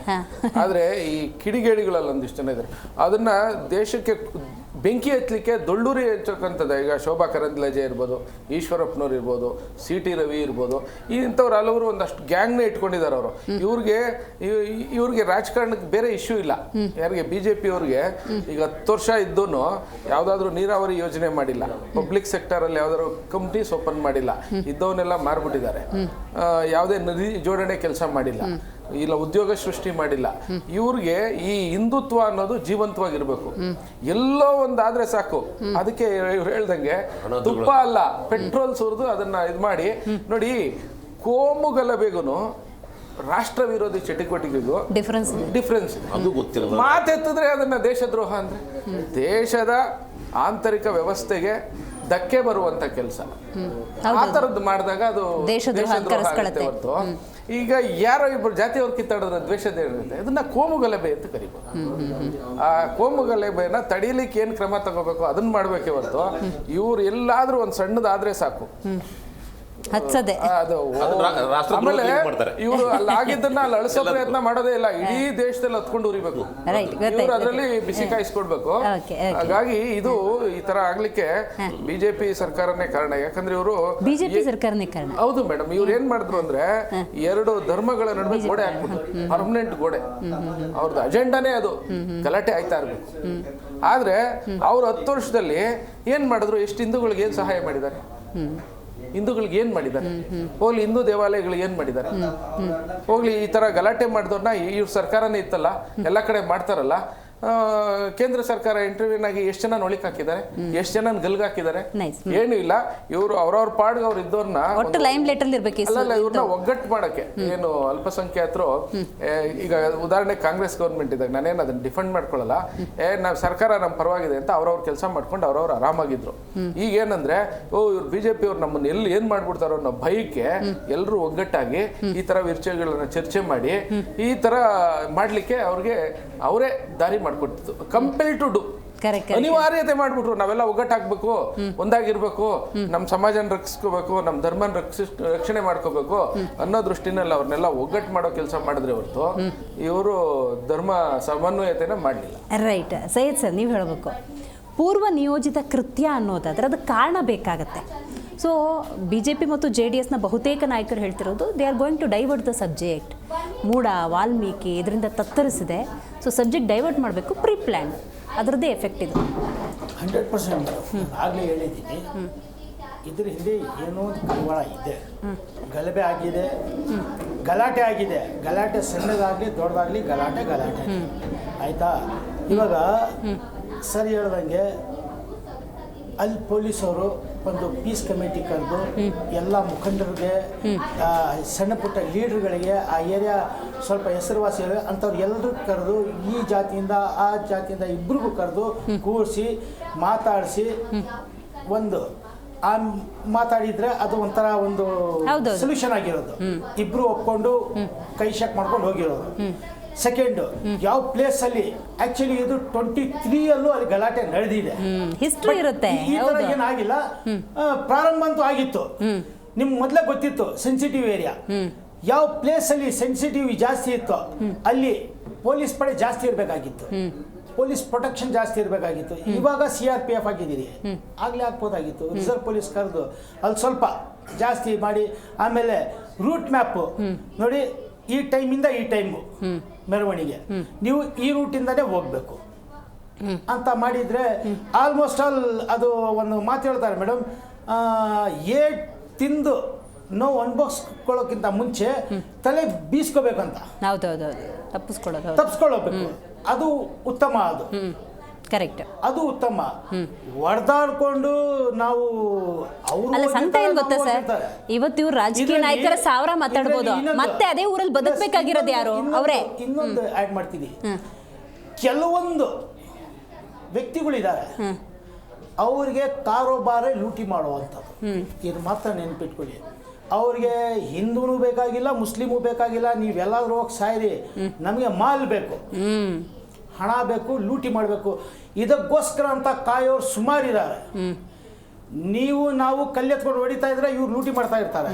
ಆದರೆ ಫಸ್ಟು ಕಲ್ಲು ಹೊಡಿಯೋದೇ ಇವರು, ನಮ್ಮನ್ನ ಬ್ಯುಸಿ ಮಾಡೋಕ್ಕೆ. ಇದೊಂದು ಮೇನ್ ಇಂಪಾರ್ಟೆಂಟು. ಅದಕ್ಕೆ ಕೆಲವೊಬ್ಬರು ರಾಜಕಾರಣಿಗಳು ಏನಾದರೂ ಕರೆಕ್ಟಾಗಿ ಮ್ಯಾನೇಜ್ ಮಾಡಿರ್ತಾರೆ, ದುಡ್ಡು ಕೊಟ್ಬಿಟ್ಟು ಪೆಟ್ರೋಲ್ ವ್ಯವಸ್ಥೆ, ಯಾಕಂದರೆ ನಮ್ಮ ಏರಿಯಾದಲ್ಲಾಗಿದೆ, ಪೆಟ್ರೋಲ್ ವ್ಯವಸ್ಥೆ ಮಾಡ್ತಾರೆ, ಪೆಟ್ರೋಲ್ ಕ್ಯಾನ್ಗಳು ಕೊಡ್ತಾರೆ, ದುಡ್ಡುಗಳು ಕೊಡ್ತಾರೆ. ನೀನು ಡ್ರಗ್ಸ್ ತಗೊಳ್ಳಂಗಿದ್ರೆ ಟ್ಯಾಬ್ಲೆಟು, ಗಂಜಾ, ನಿನಗೆ ಏನು ಬೇಕು ಎಲ್ಲ ಕೊಡ್ತಾರೆ. ಕೊಟ್ಬಿಟ್ಟು ಇವಾಗ ನಾವು ಒಂದು 500 ಜನ ಇರ್ತೀವಿ, ಬೇರೆ ಅವರು 20 ಜನ ಬರ್ತಾರೆ ಮೇಡಮ್ ಅಷ್ಟೇ. ಅವ್ರು ಓಡೋಗಿ ಬಿಡ್ತಾರೆ, ನಾವು 500 ಜನ ಇದ್ದೀವಲ್ಲ, ನಾವು ಬಲಿಯಾಗಿ ಹೋಗ್ತೀವಿ. ಇದೇ ಇರೋದು. ಸೊ 100% ಎಲ್ಲೋ ಇದರಲ್ಲಿ ರಾಜಕೀಯ ಕೈವಾಳ ಅಂತೂ 100% ಇದೆ. ನಾನು ಆಗಲೂ ಹೇಳಿದೆ, ಈಗಲೂ ಹೇಳ್ತಾ ಇದ್ದೀನಿ, ಯಾರನ್ನ ಅರೆಸ್ಟ್ ಮಾಡಿದಾರೋ ಅವ್ರನ್ನ ಇಟ್ಕೊಂಡು, ಆಮೇಲೆ ಎಲ್ಲೆಲ್ಲಿ CCTV ಕ್ಯಾಮ್ರಾಗಳಿದಾವೋ ಎಲ್ಲ ಕ್ಲೀನಾಗಿ ಜಾಲಾಡಿಸ್ಬಿಟ್ಟು ಒಬ್ಬೊಬ್ಬರನ್ನು ಎತ್ತಾಕೊಂಡು ಬಂದು ಫಸ್ಟ್ ಅವ್ರು ಕೇಳಬೇಕು, ನಿನಗೆ ಯಾರು ಹೇಳ್ಕೊಟ್ಟಿದ್ದು ಅಂತ. ಹೌದು, ಅದು ಬಾಯಿ ಬಿಡಿಸ್ಬೇಕು. ರೈಟ್ ಶಶಿಕಾಂತ್ ಸರ್, ಓಲೈಕೆ ರಾಜಕಾರಣದ ಪ್ರತಿಫಲ ಅನ್ನೋ ಮಾತನ್ನು ಹೇಳ್ತಿದ್ದಾರೆ. ರೈಟ್, ಓಲೈಕೆ ಯಾರಿಗೆ ಮಾಡ್ತಿದ್ರಿ? ಕರ್ನಾಟಕದಲ್ಲಿ ಕಾಂಗ್ರೆಸ್ ಬಂದರೂ ಸಾಕು ಮುಸ್ಲಿಂ ಅವರೆಲ್ಲ ಎದ್ದು ಬಿಡ್ತಾರೆ, ಇದು ಇರೋ ಟಾಕ್. ರೈಟ್, ಅದನ್ನೇ ಹೂ ಅಂತ ಒಪ್ಪಿಕೊಂಡ್ರು ಮುಸ್ಲಿಮರನ್ನು ಓಲೈಕೆ ಮಾಡುತ್ತೆ ಕಾಂಗ್ರೆಸ್ ಅನ್ನೋದಾದರೆ, ಅವರನ್ನೇ ಇವತ್ತು ವೆಪನ್ ಆಗಿ ಬಳಸ್ತಾ ಇದೆ ಅಂದರೆ, ಅದೇ ಕಾಂಗ್ರೆಸ್ ಆ ಸಮುದಾಯವನ್ನು ಹತ್ತಿಕ್ತಿದೆ ಅನ್ನೋ ಮೀನಿಂಗ್ ಆಗಲ್ವಾ? ಬಳಕೆ ಆಗಿದ್ರೆ, ರಾಜಕೀಯ ಪಿತೂರಿ ಆಗಿದ್ರೆ ದೇ ಆರ್ ಯೂಸಿಂಗ್ ಅಂತ ಆಗಲ್ವಾ? ಅದೇ ಈಗ ಓಲೈಕೆ ಅಂತ ಹೇಳ್ತಾರೆ, CT ರವಿ ಹೇಳ್ತಾ ಇದ್ರು. ಹೌದು, ಓಟ್ ರಾಜಕಾರಣ ಓಲೈಕೆ ಅಂತ ಹೇಳ್ಬಿಟ್ಟು. ಆಯ್ತಪ್ಪ, ಇವರು ಏನಾದ್ರೂ ಇವ್ರನ್ನ ಓಲೈಕೆ ಮಾಡಿದರೆ, ಈ ಹಿಂದುತ್ವವಾದ ಹೆಸರಲ್ಲಿ ಹಿಂದೂಗಳನ್ನು ಓಲೈಸೋರು ಯಾರು? ಬಿಜೆಪಿಯವರು ಅಲ್ವಾ? ಹೌದು, ವಯಸ್ಸು ವರ್ಷ ಬಂದೇ ಬರುತ್ತೆ. ಹೌದು, ಅಂತ ನೀವೇನು ಮಾಡ್ತಾ ಇದ್ದೀರಿ? ಆಯ್ತಪ್ಪ, ಕಾಂಗ್ರೆಸ್ ಅವ್ರು ಸರಿ ಇಲ್ಲ, ಓಲೈಸ್ತಾ ಇದ್ದಾರೆ, ಓಟ್ ರಾಜಕಾರಣ ಮಾಡ್ತಾರೆ. ನೀವೇನು ಮಾಡ್ತಾ ಇದ್ದೀರಿ? ನೀವು ಆರಂಭದಿಂದಲೂ ಮಾಡ್ಕೊಂಡು ಬಂದಿರೋದೇ ಇದೆ ಅಲ್ವಾ? ಡಿವೈಡ್ ಆ್ಯಂಡ್ ರೂಲ್ ಪಾಲಿಸಿ, ಏನು ಧರ್ಮಗಳನ್ನು ಒಡೆಯೋದು, ಜಾತಿಗಳನ್ನು ಒಡೆಯೋದೇ ಕೆಲಸಗಳನ್ನು ಮಾಡ್ಕೊಂಡು ಬಂದಿದ್ದೀರಲ್ವಾ? ಸೊ ಆದ್ದರಿಂದ ನೀವು ಮಾಡಿದ್ದೆ ಅದನ್ನ, ಆದ್ದರಿಂದ ನಿಮಗೆ ಮತ್ತೊಬ್ಬರ ಮೇಲೆ ಆರೋಪ ಮಾಡೋದು ನಿಲ್ಲಿಸಿ ಮೊದಲು. ಈ ಓಲೈಕೆ ರಾಜಕಾರಣ ಅಂತಲ್ಲ, ಯಾವುದೋ ಒಂದು ಘಟನೆಗಳು ಪೂರ್ವಯೋಜಿತವೋ ಅಥವಾ ಸಡನ್ ಆಗಿಯೋ ಆಗುತ್ತೆ. ಆ ಘಟನೆಯನ್ನ ಇಟ್ಟುಕೊಂಡು ಇವರು ಅದನ್ನ ಹೆಚ್ಚುವರಿ ಮಾಡ್ತಾ ಮಾಡ್ತಾ ಹೈಡ್ರಾಮಾ ಮಾಡ್ತಾ ಮಾಡ್ತಾ ಅದನ್ನ ಆ ಒಂದು ಕಿಚ್ಚಿದೆಯಲ್ಲ, ಒಂದು ಜಾಗದಲ್ಲಿ ಆಗಿರ್ತಕ್ಕಂಥ ಕಿಚ್ಚನ್ನು ಇಡೀ ದೇಶಕ್ಕೂ, ಇಡೀ ರಾಜ್ಯಕ್ಕೆ, ಇಡೀ ಬೇರೆ ಬೇರೆ ಕಡೆ ಎಲ್ಲ ಹಬ್ಬಿಸುವ ಕೆಲಸ ನೀವು ಮಾಡ್ತೀರಲ್ವಾ? ಏನಕ್ಕೆ ಇದೆಲ್ಲ ಬೇಕಾಗಿತ್ತು ನಿಮಗೆ? ಸಾಧ್ಯ ಆದ್ರೆ ಅದನ್ನ ಅಲ್ಲೇನೆ ಆ ಒಂದು ಘಟನೆಯನ್ನ, ಆ ಕಿಚ್ಚನ್ನ ಆರಿಸುವ ಕೆಲಸ ಮಾಡಿ. ಹೌದು, ಅದನ್ನ ಯಾಕೆ ಮತ್ತೆ ಮತ್ತೆ ಹೊತ್ತಿಸ್ತೀರಾ? ಅದಕ್ಕೆ ರಾಷ್ಟ್ರದ್ರೋಹ ಅನ್ನೋ ಹೆಸರನ್ನು ಯಾಕೆ ಮಾಡ್ತೀರಾ? ಓಟ್ ರಾಜಕಾರಣ ಅಂತ ಯಾಕೆ ಹೇಳ್ತೀರಾ? ಹಿಂದೂ ಸಮಾಜದ ಮೇಲೆ ಹಲ್ಲೆ ಅಂತ 10 ಜನರ ಮೇಲೆ 10 ಜನ ಹಲ್ಲೆ ಮಾಡಿದ್ರೆ ಇಡೀ ಹಿಂದೂ ಸಮಾಜದ ಮೇಲೆ ಹಲ್ಲೆ ಆಗ ಸಾಧ್ಯತೆಗಳು ಇದ್ದಾವ? ಇವುಗಳಿಂದ ಏನಾಗುತ್ತೆ? ಅಲ್ಲಿ ಅಮಾಯಕರ ಆಸ್ತಿ ಪಾಸ್ತಿಗಳು ಲೂಟಿ ಆಗ್ತಾವಲ್ವಾ ಇವ್ರು ಮಾಡೋದ್ರಿಂದ. ಸರಿ, ಆಮೇಲೆ ನೀವು ಒಂದು ಮಾತು ಹೇಳಿದಿರಿ, ಇಬ್ರು ಹೇಳಿದಿರಿ, ಒಂದೇನು ಅಂತಂದ್ರೆ ಅವರು ಯಾರು ಮಾಡಿದಾರೆ ಅವ್ರದೇ ಆಸ್ತಿಯನ್ನು ನಾವು ಮುಟ್ಟುಗಳು ಹಾಕೋಬೇಕು ಅಂತ. ಅದು ಬಹಳ ಡೇಂಜರಸ್. ಅದು ಯಾಕೆ ಅಂತಂದ್ರೆ ಅಲ್ಲಿ ಮಾಡಿದಂಥವ್ರೆಲ್ಲ ಸಹಿತ ಪಡ್ಡೆ ಹುಡುಗರು. ಆ ಪಡ್ಡೆ ಹುಡುಗರು ಯಾರಿಗೂ ಆಸ್ತಿ ಇರೋದಿಲ್ಲ. ಅವ್ರ ಅಪ್ಪ ಅಮ್ಮ ಕಷ್ಟಪಟ್ಟು ಸಂಪಾದಿಸಿರ್ತಾರೆ, ಆಯ್ತಾ? ಇವ್ರ ಆಸ್ತಿನ ನೀವು ತಗೋಬೇಕು ಅಂತಂದ್ರೆ ಅವ್ರ ಅಪ್ಪ ಅಮ್ಮನ ಆಸ್ತಿನೇ ತೆಗೆದುಕೊಳ್ಬೇಕು. ಮತ್ತೆ ನೀವು ಯಾರೋ ಒಬ್ಬನು ಪೊರ್ಕಿ ಮಾಡಿದಂಥ ಕೆಲಸಕ್ಕೆ, ಕಿಡಿಗೇಡಿ ಮಾಡಿದ ಕೆಲಸಕ್ಕೆ ಇಡೀ ಅವ್ರ ಕುಟುಂಬ ಸರ್ವನಾಶ ಆಗ್ಬೇಕಾ? ಸುಪ್ರೀಂ ಕೋರ್ಟ್ ಏನ್ ಹೇಳಿದೆ? ಬುಲ್ಡೋಜರ್ ಹಾಕಿದ್ರು ಅಂತ ಹೇಳ್ಬಿಟ್ಟು, ಯೋಗಿ ಅಂತ ಹೇಳ್ಬಿಟ್ಟು ಆದಾಗ ಸುಪ್ರೀಂ ಕೋರ್ಟ್ ಹೇಳ್ತು ಇದು ತಪ್ಪು ಅಂತ. ಯಾರೋ ಮಾಡಿದ ಕೆಲಸಕ್ಕೆ, ಯಾರೋ ಅಪರಾಧಕ್ಕೆ ಅಲ್ಲಿರ್ತಕ್ಕಂಥ ಕುಟುಂಬ ಯಾಕೆ ಮನೆಯನ್ನು ಕಳ್ಕೋಬೇಕು ಅಂತ ಸುಪ್ರೀಂ ಕೋರ್ಟ್ ಹೇಳ್ತಲ್ವಾ? ಸೊ ಅದೇ ರೀತಿಯಾಗಿ ಇಲ್ಲಿಯೂ ಸಹಿತ ಅವ್ರು ಮಾಡಿದಂಥವ್ರು ಕಿಡಿಗೇಡಿಗಳು 10 ಜನ ಇದಾರೋ, 20 ಜನ ಇದಾರೋ, 30 ಜನ ಇದಾರೆ ಅಂತ ತಿಳ್ಕೊಳ್ಳಿ.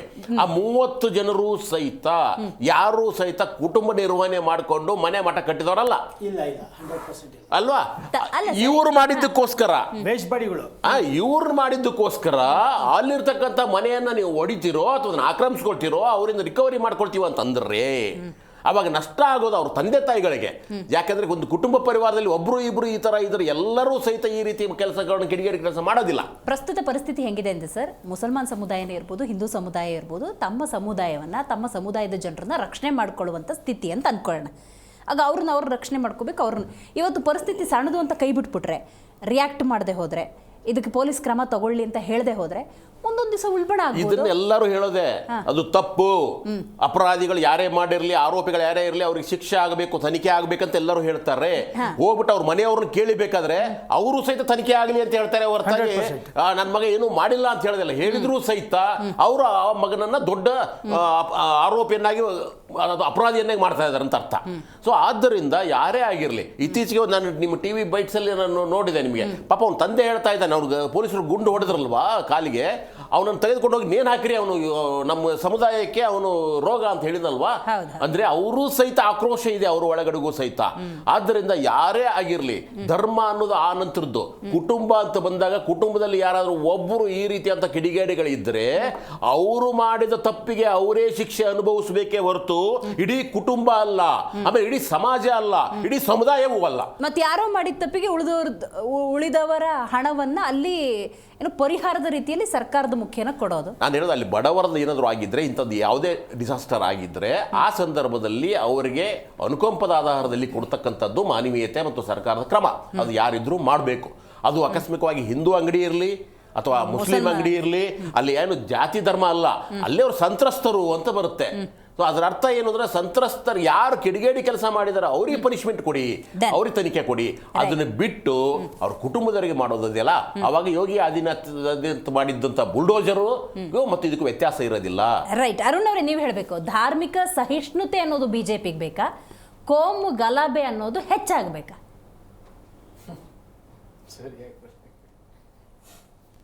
ಹಂಗಂದ್ರೆ ಏನು? ಹಿಂದುತ್ವ ಅಂತ ಹೇಳಿದ್ರೆ ಧಾರ್ಮಿಕ ಮಾತಾಡ್ಬೋದಾ?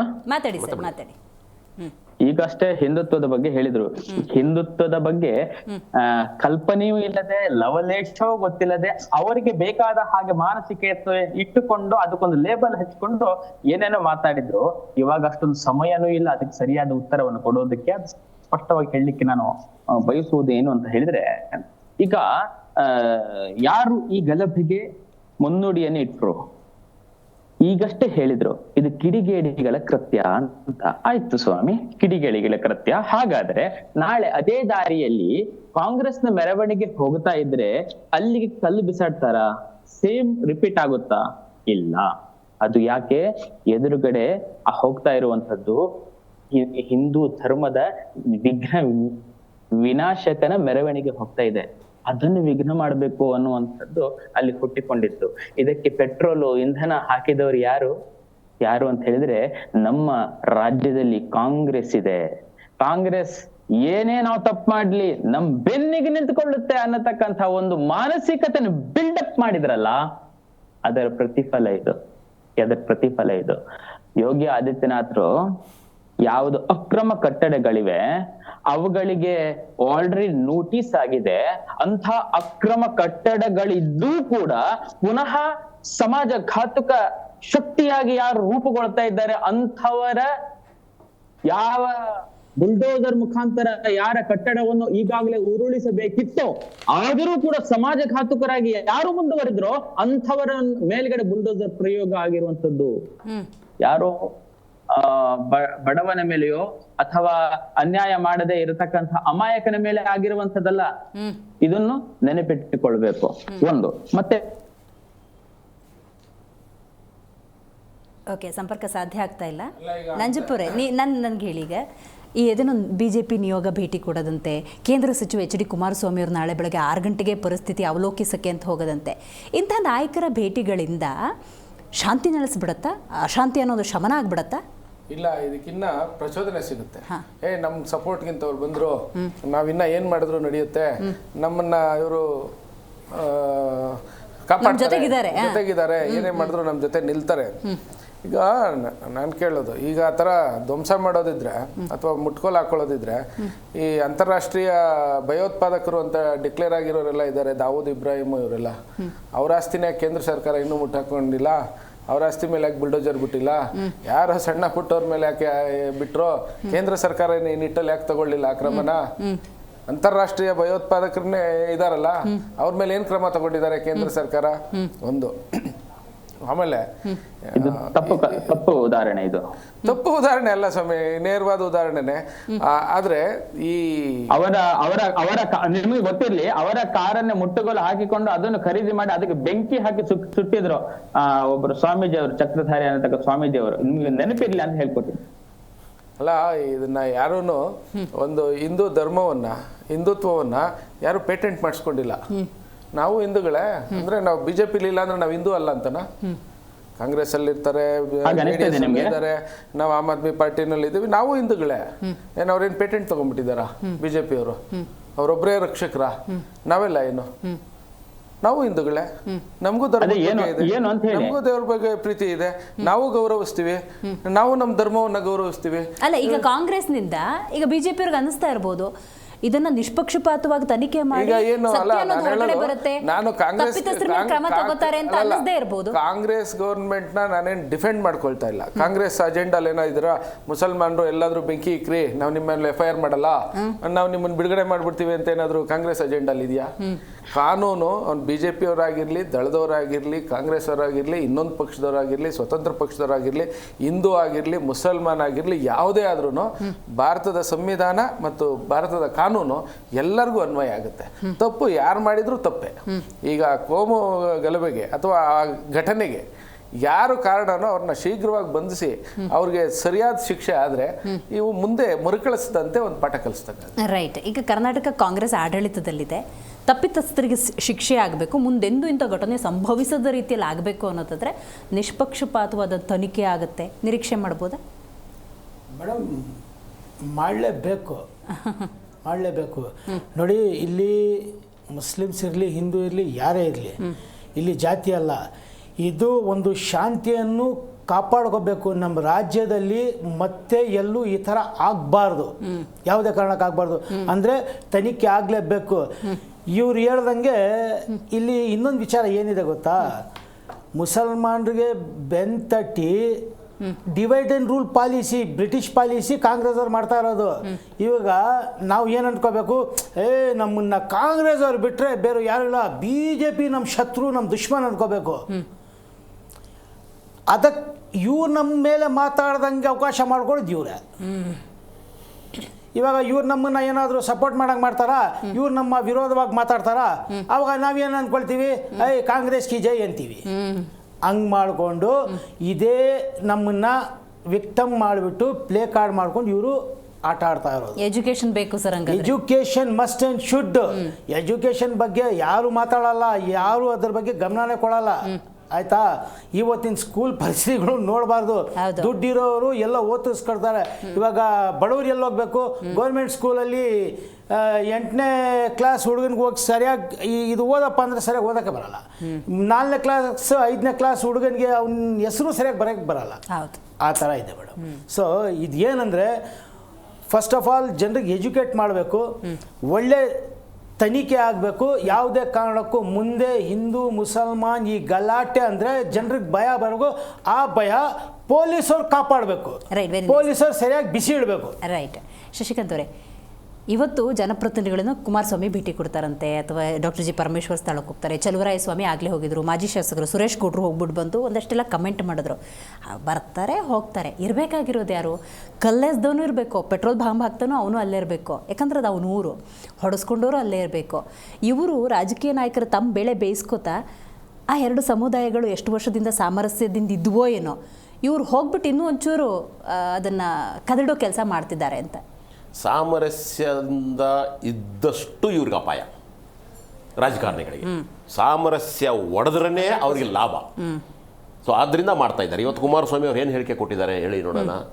ಅವ್ರು ಹೇಳಿದ್ದೇನಪ್ಪ ಅಂದರೆ, ವಿರೋಧ ಪಕ್ಷದವರ ಮೇಲೆ ಅಥವಾ ಅವರ ಕಾರ್ಯಕರ್ತರ ಮೇಲೆ ನೀವು ಏನನ್ನಾದರೂ ಕ್ರಮ ತೆಗೆದುಕೊಂಡರೆ ನಾನು ಸಹಿಸುವುದಿಲ್ಲ. ಅರ್ಥ ಆಯ್ತಾ? ಅದರ ಅರ್ಥ ಏನು? ಆಕಸ್ಮಿಕವಾಗಿ ನಮ್ಮ ಜನ ತಪ್ಪು ಮಾಡಿದ್ರೂ ಸಹಿತ ನೀವೇನು ಮಾಡಿಕೊಳ್ಳೋದು. ಅವಾಗ ಏನಾಗತ್ತೆ, ಇವ್ರಿಗೆ ಈ ಹಿಂದೂ ಕಿಡಿಗೇಡಿಗಳಿದಾರಲ್ಲ, ನಮ್ಮ ಪ್ರೊಟೆಕ್ಷನ್ ಮಾಡೋದಕ್ಕೆ ನಮ್ಮ ನಾಯಕರಿದ್ದಾರೆ. ಆಯ್ತಾ? ಅವ್ರಿಗೇನು, ನಮ್ಮನ್ನು ಪ್ರೊಟೆಕ್ಷನ್ ಮಾಡೋದಕ್ಕೆ ನಮ್ಮ ನಾಯಕರಿದ್ದಾರೆ. ಅರ್ಥ ಆಯ್ತಾ ನಿಮ್ಗೆ? ಇನ್ನು ಎಲ್ಲಿ ಶಿಕ್ಷೆ ಆಗತ್ತೆ, ಎಲ್ಲಿ ಆರೋಪ ಆಗತ್ತೆ? ಇವತ್ತು ಕುಮಾರಸ್ವಾಮಿ ಹೇಳಿದ್ದು ಕರೆಕ್ಟ್ ಆಗಿದೆ. ಹೇಳಿ, ನಮ್ಮ ಕಾರ್ಯಕರ್ತರು ಹೌದೌದು, ಯಾರೇ ತಪ್ಪು ಮಾಡಿದ್ರು, ಯಾರೇ ಬೆಂಕಿ ಹಚ್ಚಿದ್ರು ಅವ್ರು ಕಿಡಿಗೇಡಿಗಳೇ. ಇರ್ಲಿ ನಾನು ಹೇಳ್ತೇನೆ ಕೇಳಿ, ಯಾರೇ ಬೆಂಕಿ ಹಚ್ಚಲಿ ಅವರು ಕಿಡಿಗೇಡಿಗಳೇ. ಯಾರೇ ಕಾನೂನನ್ನ ಕೈಗೆ ತೆಗೆದುಕೊಂಡ್ರೆ ಅವರು ಕಿಡಿಗೇಡಿಗಳೇ. ನೀವು ತೆಗೆದುಕೊಂಡ್ರು ಕಿಡಿಗೇಡಿ ಕೆಲಸನೇ. ಯಾವುದೇ ರೀತಿಯ ಕಾನೂನು ವಿರೋಧಿ ಕ್ರಿಯೆ ಯಾರೇ ಮಾಡಿದ್ರು ಅದು ಕಿಡಿಗೇಡಿ ಕೆಲಸ. ಅದರ ಅರ್ಥ ಏನಾದ್ರೂ ನಾವೆಲ್ಲ ಸತ್ರು, ನಾವು ಹಿಂದೂಗಳೆಲ್ಲ ಮತಾಂತರ ಇದ್ದಾರೆ, ಮತಾಂತರ ಸೃಷ್ಟಿ ಮಾಡಿದ್ದಾರೆ ನೀವು ಬಿಜೆಪಿ ಅವರು, ಕೋಮುವಾದ ಸೃಷ್ಟಿಕರ್ತರು ನೀವು ಬಿಜೆಪಿ ಅವರು. ನೀವು ಸಂಘ ಪರಿವಾರದವರೇ ಮಾಡಿದಂತ ಕೆಲಸ. ಧರ್ಮವನ್ನು ಒಡೆತಿರ್ತಕ್ಕಂಥವ್ರು ನೀವು, ಒಂದು ಸೌಹಾರ್ದತೆಯನ್ನು ಒಡೆಯುವಂತವ್ರು ನೀವು. ಅರ್ಥ ಮಾಡ್ಕೊಳ್ಳಿ, ಸೌಹಾರ್ದತೆಯನ್ನು ಒಡೆಯುವವರೇ ಆಯ್ತಾ? ಇರಿ ಬಂದೆ ಅರುಣ್ ಅವರೇ ಬಂದೆ. ನಿಮ್ದು ರಿಯಾಕ್ಷನ್ ಬೇಕು ನನಗೆ. ಯಾರೇ ತಪ್ಪು ಮಾಡಿದ್ರು ಕಿಡಿಗೇಡಿತನೇ ನೋಡಿ. ಯಾರೇ ಮಾಡಲಿ, ಯಾವ ಧರ್ಮದವರೇ ಮಾಡಲಿ. ಆಯ್ತಾಯ್ತು ಅರುಣ್ ಅವರೇ ಬರ್ತೀನಿ. ನಿಮ್ ರಿಯಾಕ್ಷನ್ ಬೇಕು, ಹೇಳಿ ನಂಜಪ್ಪರೇ. ನೋಡಿ ಮೇಡಮ್, ಸನ್ಮಾನ್ಯ ಕುಮಾರಸ್ವಾಮಿ ಅವರು 2 ಬಾರಿ ರಾಜ್ಯದ ಮುಖ್ಯಮಂತ್ರಿ ಆಗಿದ್ರು. 2 ಅವಧಿನಲ್ಲಿ 2 ಬಾರಿ, ಪೂರ್ತಿ ಅವಧಿಗಿಲ್ದೇ ಇದ್ರು 2020 ಒನ್ ಡೇ ಮ್ಯಾಚು ಆಡಿದ್ದಾರೆ 2 ಸಾರಿ. ಜೊತೆಗೆ ಅವರೀಗ ಕೇಂದ್ರ ಸಚಿವರು. ಅವರು ಈ ಥರ ಹೇಳಿಕೆ ಕೊಡೋದು ಬದಲು ಅವರ ಜವಾಬ್ದಾರಿಯುತವಾದ ಹೇಳಿಕೆ ಏನಿರಬೇಕು ಇತ್ತು ಅಂದರೆ, ನೋಡಿ ಅಲ್ಲಿ ಘಟನೆ ನಡಿಬಾರ್ದಾಗಿತ್ತು, ನಡೆದೋಗಿದೆ. ಅವನು ಯಾವುದೇ ಪಕ್ಷದವನಾಗಿರ್ಲಿ, ಯಾವುದೇ ಜಾತಿಯವನಾಗಿರ್ಲಿ, ಯಾವುದೇ ಧರ್ಮದವನಾಗಿರ್ಲಿ, ಅವ್ನು ಹಿಡಿದು ಒಳಗಾಕಿ ಅವ್ರ ಮೇಲೆ ಕಠಿಣ ಕ್ರಮ ಜರುಗಿಸಿ ಅಂತ ಹೇಳ್ಬೇಕಾಗಿತ್ತು. ಇಲ್ಲಿ ನಮ್ಮ ಕಾರ್ಯಕರ್ತರ ಮೇಲೆ ಏನಾದ್ರು ಬಿಟ್ರೆ ನಾನು ಬಿಡಲ್ಲ ಅಂದ್ರೆ ಏನರ್ಥ? ಈ ಸಪೋರ್ಟಿಂಗ್ ಕ್ರಿಮಿನಲ್ಸ್ ಅಂತಾನೆ. ಅರುಣ್ ಅವರೇ ಪ್ಲೀಸ್ ಕಂಟಿನ್ಯೂ. ಅರುಣ್ ಅವರೇ ಹೇಳಿ. ನೋಡಿ ಮಂಗಳೂರಿನಲ್ಲಿ ಕೂಡ 1-2 ವರ್ಷದ ಹಿಂದೆ ಕುಕ್ಕರ್ ಬಾಂಬ್ ಬ್ಲಾಸ್ಟ್ ಆಯ್ತು. ಕುಕ್ಕರ್ ಬಾಂಬ್ ಬ್ಲಾಸ್ಟ್ ಆದಾಗ ಬಹಳ ಸಣ್ಣ ಘಟನೆ ಅಂತ ಕೂಡ ಕೆಲವರು ಹೇಳಿದ್ರು. ಅದರ ಬಾಂಬ್ ಬ್ಲಾಸ್ಟ್ ಆಗಿರುವಂತವನು ಶಾರಿಕ್ ಅನ್ನತಕ್ಕಂಥವನಿಗೂ ಬಂಧನ ಆಯ್ತು. ಆದರೆ ಅವರ ಇಂಟೆನ್ಷನ್ ಏನ್ ಇತ್ತು ಗೊತ್ತೇನೋ, ಮಂಗಳೂರಿನ ಸಂಘನಿಕೇತನ ಅಂದ್ರೆ ಸಂಘದ ಕಾರ್ಯಾಲಯ ಇರತಕ್ಕಂಥ ಸ್ಥಳದಲ್ಲಿ ಬಹಳ ವರ್ಷಗಳಿಂದ 75 ವರ್ಷಗಳಿಂದ ಗಣೇಶೋತ್ಸವ ನಡೆಸ್ತಾ ಇದೆ. ಅಲ್ಲಿ ಕನ್ನಡ ಮಕ್ಕಳಿಗೋಸ್ಕರ ಒಂದು ಸಮಾವೇಶ ನಡೆದಿತ್ತು. ಅಲ್ಲಿ ಹೋಗಿ ಬಾಂಬ್ ಬ್ಲಾಸ್ಟ್ ಮಾಡ್ಬೇಕು ಅಂತ ಇತ್ತು. ವಿನಾಯಕನಾಗಿರತಕ್ಕಂಥ ಗಣೇಶ, ಆದ್ರೆ ಅದು ಯಾವುದೋ ಒಂದು ರಿಕ್ಷಾದಲ್ಲೇ ಅದು ಬಾಂಬ್ ಬ್ಲಾಸ್ಟ್ ಆಯ್ತು. ಆಗ್ಬಾರ್ದಿತ್ತು. ಆದ್ರೆ ಇದು ಸಣ್ಣ ಘಟನೆ ಅಂತ ಹೇಳಿದವರು ಅಂದು ಕೂಡ ಇದ್ದಾರೆ, ಇವತ್ತು ಕೂಡ ಹೀಗೆ ಹೇಳ್ತಾ ಇದ್ದಾರೆ ಸಣ್ಣ ಘಟನೆ ಅಂತ. ಯಾವುದು ಕೂಡ ಸಣ್ಣ ಘಟನೆ ಅಲ್ಲ ಸ್ವಾಮಿ, ಯಾವುದು ಕೂಡ ಸಣ್ಣ ಘಟನೆ ಅಲ್ಲ. ಇದರ ಹಿಂದ್ಗಡೆ ನೀವು ಆಳವಾಗಿ ಇಳಿಲೇಬೇಕು. ಮತ್ತಂತೂ ಅಧಿಕಾರದಲ್ಲಿ ಇದ್ದವರು ಇದನ್ನು ಸಮಗ್ರವಾಗಿ ಕೆದಕಬೇಕು. ಈಗಷ್ಟೇ ಹೇಳಿದ್ರಲ್ಲ ರಾಷ್ಟ್ರದ್ರೋಹ ಅಂತ, ಇದೇ ಸ್ವಾಮಿ ಇಂಥ ಘಟನೆಗಳು ಒಂದಕ್ಕೊಂದು ಹೆಣೆದುಕೊಂಡೇ ನನಗೆ ಪ್ರತ್ಯೇಕ ರಾಷ್ಟ್ರ ಬೇಕು ಅನ್ನತಕ್ಕಂತ ಮಟ್ಟಕ್ಕೆ ಹೋಗಿ ನಿಲ್ಲುತ್ತೆ. ಇದನ್ನು ಬೆಳೆಯುವ ಚೀಟು ಬಿಡಬೇಕು. ಇದಕ್ಕೋಸ್ಕರ ಹೇಳಿದ್ದು. ಇದನ್ನ ಪಾಕಿಸ್ತಾನಕ್ಕೆ ಜೈ ಹೇಳಿದಾಗ ಇಡೀ ಸರ್ಕಾರ ಹೇಳ್ತು ಇದು ಪಾಕಿಸ್ತಾನಕ್ಕೆ ಜೈ ಹೇಳಿದ್ದೇ ಅಲ್ಲ, FSL ವರದಿ ಎಲ್ಲ ಹೇಳ್ತು. FSL ವರದಿ ಏನ್ ಹೇಳ್ತು, ಈ ಪಾಕಿಸ್ತಾನಕ್ಕೆ ಜೈ ಹೇಳಿದ ಹೌದು ಅಂತ ಹೇಳಿ. ಆದ್ರೆ ನೀವು ಮೊದಲೇ ಕ್ಲೇಮ್ ಕೊಟ್ಟರಲ್ಲ ಸಣ್ಣ ಘಟನೆ ಅಂತ. FSL ಸರ್ಕಾರದಲ್ಲ ಸರ್, ಅದು ಯಾವುದೋ ಅಲ್ಲಲ್ಲ. ಒಂದ್ ವೇಳೆ ಹೇಳಿದ್ರೆ ಆ ತರ ಹೇಳಿದ್ರೆ ಅದು ರಾಷ್ಟ್ರದ್ರೋಹದ ಕೆಲಸ. ಒಂದು ದೇಶಕ್ಕೆ ಜೈ ಅದನ್ನ ನಾವು ಬಿಜೆಪಿ ತಂದಿರೋದು. ರೈಟ್ ಸರ್ಕಾರದಲ್ಲ ಅದು. ರೈಟ್ ಲಾಸ್ಟ್ ಸರ್ಕಾರ ಬಿಜೆಪಿ ಕೊಟ್ಟಿದ್ದ FSL ವರದಿ ತರಲಿಕ್ಕೆ ಯಾಕೆ ಸುಳ್ಳು ಹೇಳ್ತೀರಾ? ಪ್ರೈವೇಟ್ ಪ್ರೈವೇಟ್ ಬಂತು ಮತ್ತೆ ಗೌರ್ಮೆಂಟ್ ಬಂತು, ನಮಗೆ ಗೊತ್ತಿರ್ಲಿಕ್ಕಿಲ್ಲ ಇದ್ರ ಬಗ್ಗೆ. ಯಾವ ಸಂವಿಧಾನದಲ್ಲಿದೆ? ಯಾವುದೇ ದೇಶಕ್ಕೆ ಜೈಕಾರ ಹಾಕೋ ತಪ್ಪು ಅಪರಾಧ ಅಂತ ಹೇಳ್ಬಿಟ್ಟು ಯಾವ ಸಂವಿಧಾನದಲ್ಲಿದೆ ಹೇಳಿ? ಯಾವ ಕಾನೂನಿನಲ್ಲಿದೆ ಹೇಳಿ? ಸುಪ್ರೀಂ ಕೋರ್ಟ್ ಹೇಳಿದೆ. ಭಾರತ ಮತ್ತು ಪಾಕಿಸ್ತಾನದೊಟ್ಟಿಗೆ ಯುದ್ಧ ನಡೀತಾ ಇರಬೇಕಾದ್ರೆ ಪಾಕಿಸ್ತಾನಕ್ಕೆ ಜೈ ಅಂತ ಚೈನಾ ಜೊತೆಗೂ ಯುದ್ಧ ನಡೀತಾ ಇದೆ, ಬೇರೆ ಕಡೆಗೂ ಯುದ್ಧ ನಡೀತಾ ಇದೆ. ಯುದ್ಧಕ್ಕಲ್ಲ ನಾನು ಹೇಳೋದು, ನಿಮ್ಮ ಯಾವ ಕಾನೂನಿನಲ್ಲಿದೆ ಯಾವುದೇ ದೇಶಕ್ಕೆ ಜೈಕಾರ ಹಾಕೋದು ತಪ್ಪು ಅಂತ ನಾನು ತೋರಿಸ್ಕೊಡಿ. ನೀವು ಬೇಕಾಗಿಲ್ಲ, ಅದು ನೀವು ಮಾಡ್ತಾ ಇದ್ದೀರಿ, ಪ್ರಚೋದನೆ ಮಾಡೋದಕ್ಕೆ ಹೇಳ್ತಾ ಇದ್ದೀರಿ ನೀವು. ಯಾವುದೇ ಕಾನೂನಿನಲ್ಲೂ ಇಲ್ಲ ಯಾವುದೇ ದೇಶ ಯಾವುದೇ ವ್ಯಕ್ತಿ ಜೈಕಾರ ಹಾಕ್ಬೋದು. ಮೊದಲು ಕಾನೂನು ಪ್ರಕಾರ ಮಾತಾಡ್ರಿ. ಸಂವಿಧಾನವನ್ನ ವಿರೋಧಿಸಿಗಳು ನೀವು, ಸಂವಿಧಾನ ವಿರೋಧಿಸೋರು ನೀವು. ಯಾವ ಸಂವಿಧಾನದಲ್ಲಿದೆ ಹೇಳ್ಬಿಡಿ ನನಗೆ ಮೊದಲು.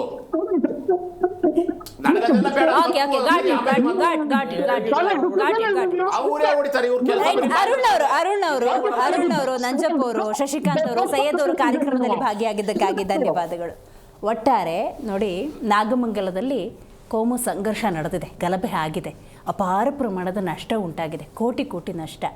ಸಾಲ ಸೋಲ ಮಾಡಿ ಬದುಕನ್ನು ಕಟ್ಕೊಳ್ಳೋಣ ಅಂತ ಏನೋ ಒಂದು ಅಂಗಡಿ ವಾಣಿಜ್ಯ ಮಳೆ ಮಾಡ್ಕೊಂಡಿರ್ತಾರೆ, ಅದಕ್ಕೂ ಕೂಡ ಹಾನಿಯಾಗಿದೆ. ಸರ್ಕಾರ ಹೆಂಗೆ ಕ್ರಮ ತಗೋಬೇಕು ಅಂದರೆ ಮುಂದೆಂದೂ ಇಂಥ ಘಟನೆಗಳು ಸಂಭವಿಸಬಾರ್ದು, ಆ ರೀತಿ ಕ್ರಮ ತಗೊಳ್ಬೇಕು. ಮತ್ತು ಈ ಜನಪ್ರತಿನಿಧಿಗಳು ಅಂತ ಇರ್ತಾರೆ ನೋಡಿ, ನಾವೆಲ್ಲರೂ ಆಯ್ಕೆ ಮಾಡಿ ಕಳಿಸಿದ್ದೀವಲ್ಲ, ಅವರು ಇಂಥ ವಿಷಯದಲ್ಲಿ, ಇಂಥ ಸೂಕ್ಷ್ಮ ವಿಷಯದಲ್ಲಿ ನಿಮ್ಮ ಬೇಳೆ ಬೇಯಿಸ್ಕೋಬೇಡಿ ಅಂತ ಹೇಳ್ತೇವೆ. ಇವತ್ತಿನ ಕಾರ್ಯಕ್ರಮವನ್ನು ಮುಗಿಸೋಣ. ನೋಡ್ತಾ ಇರಿ ಜೀ ಕನ್ನಡ ನ್ಯೂಸ್, ಸತ್ಯವಿಸುದ್ದಿಯ ಜೀವಾಳ.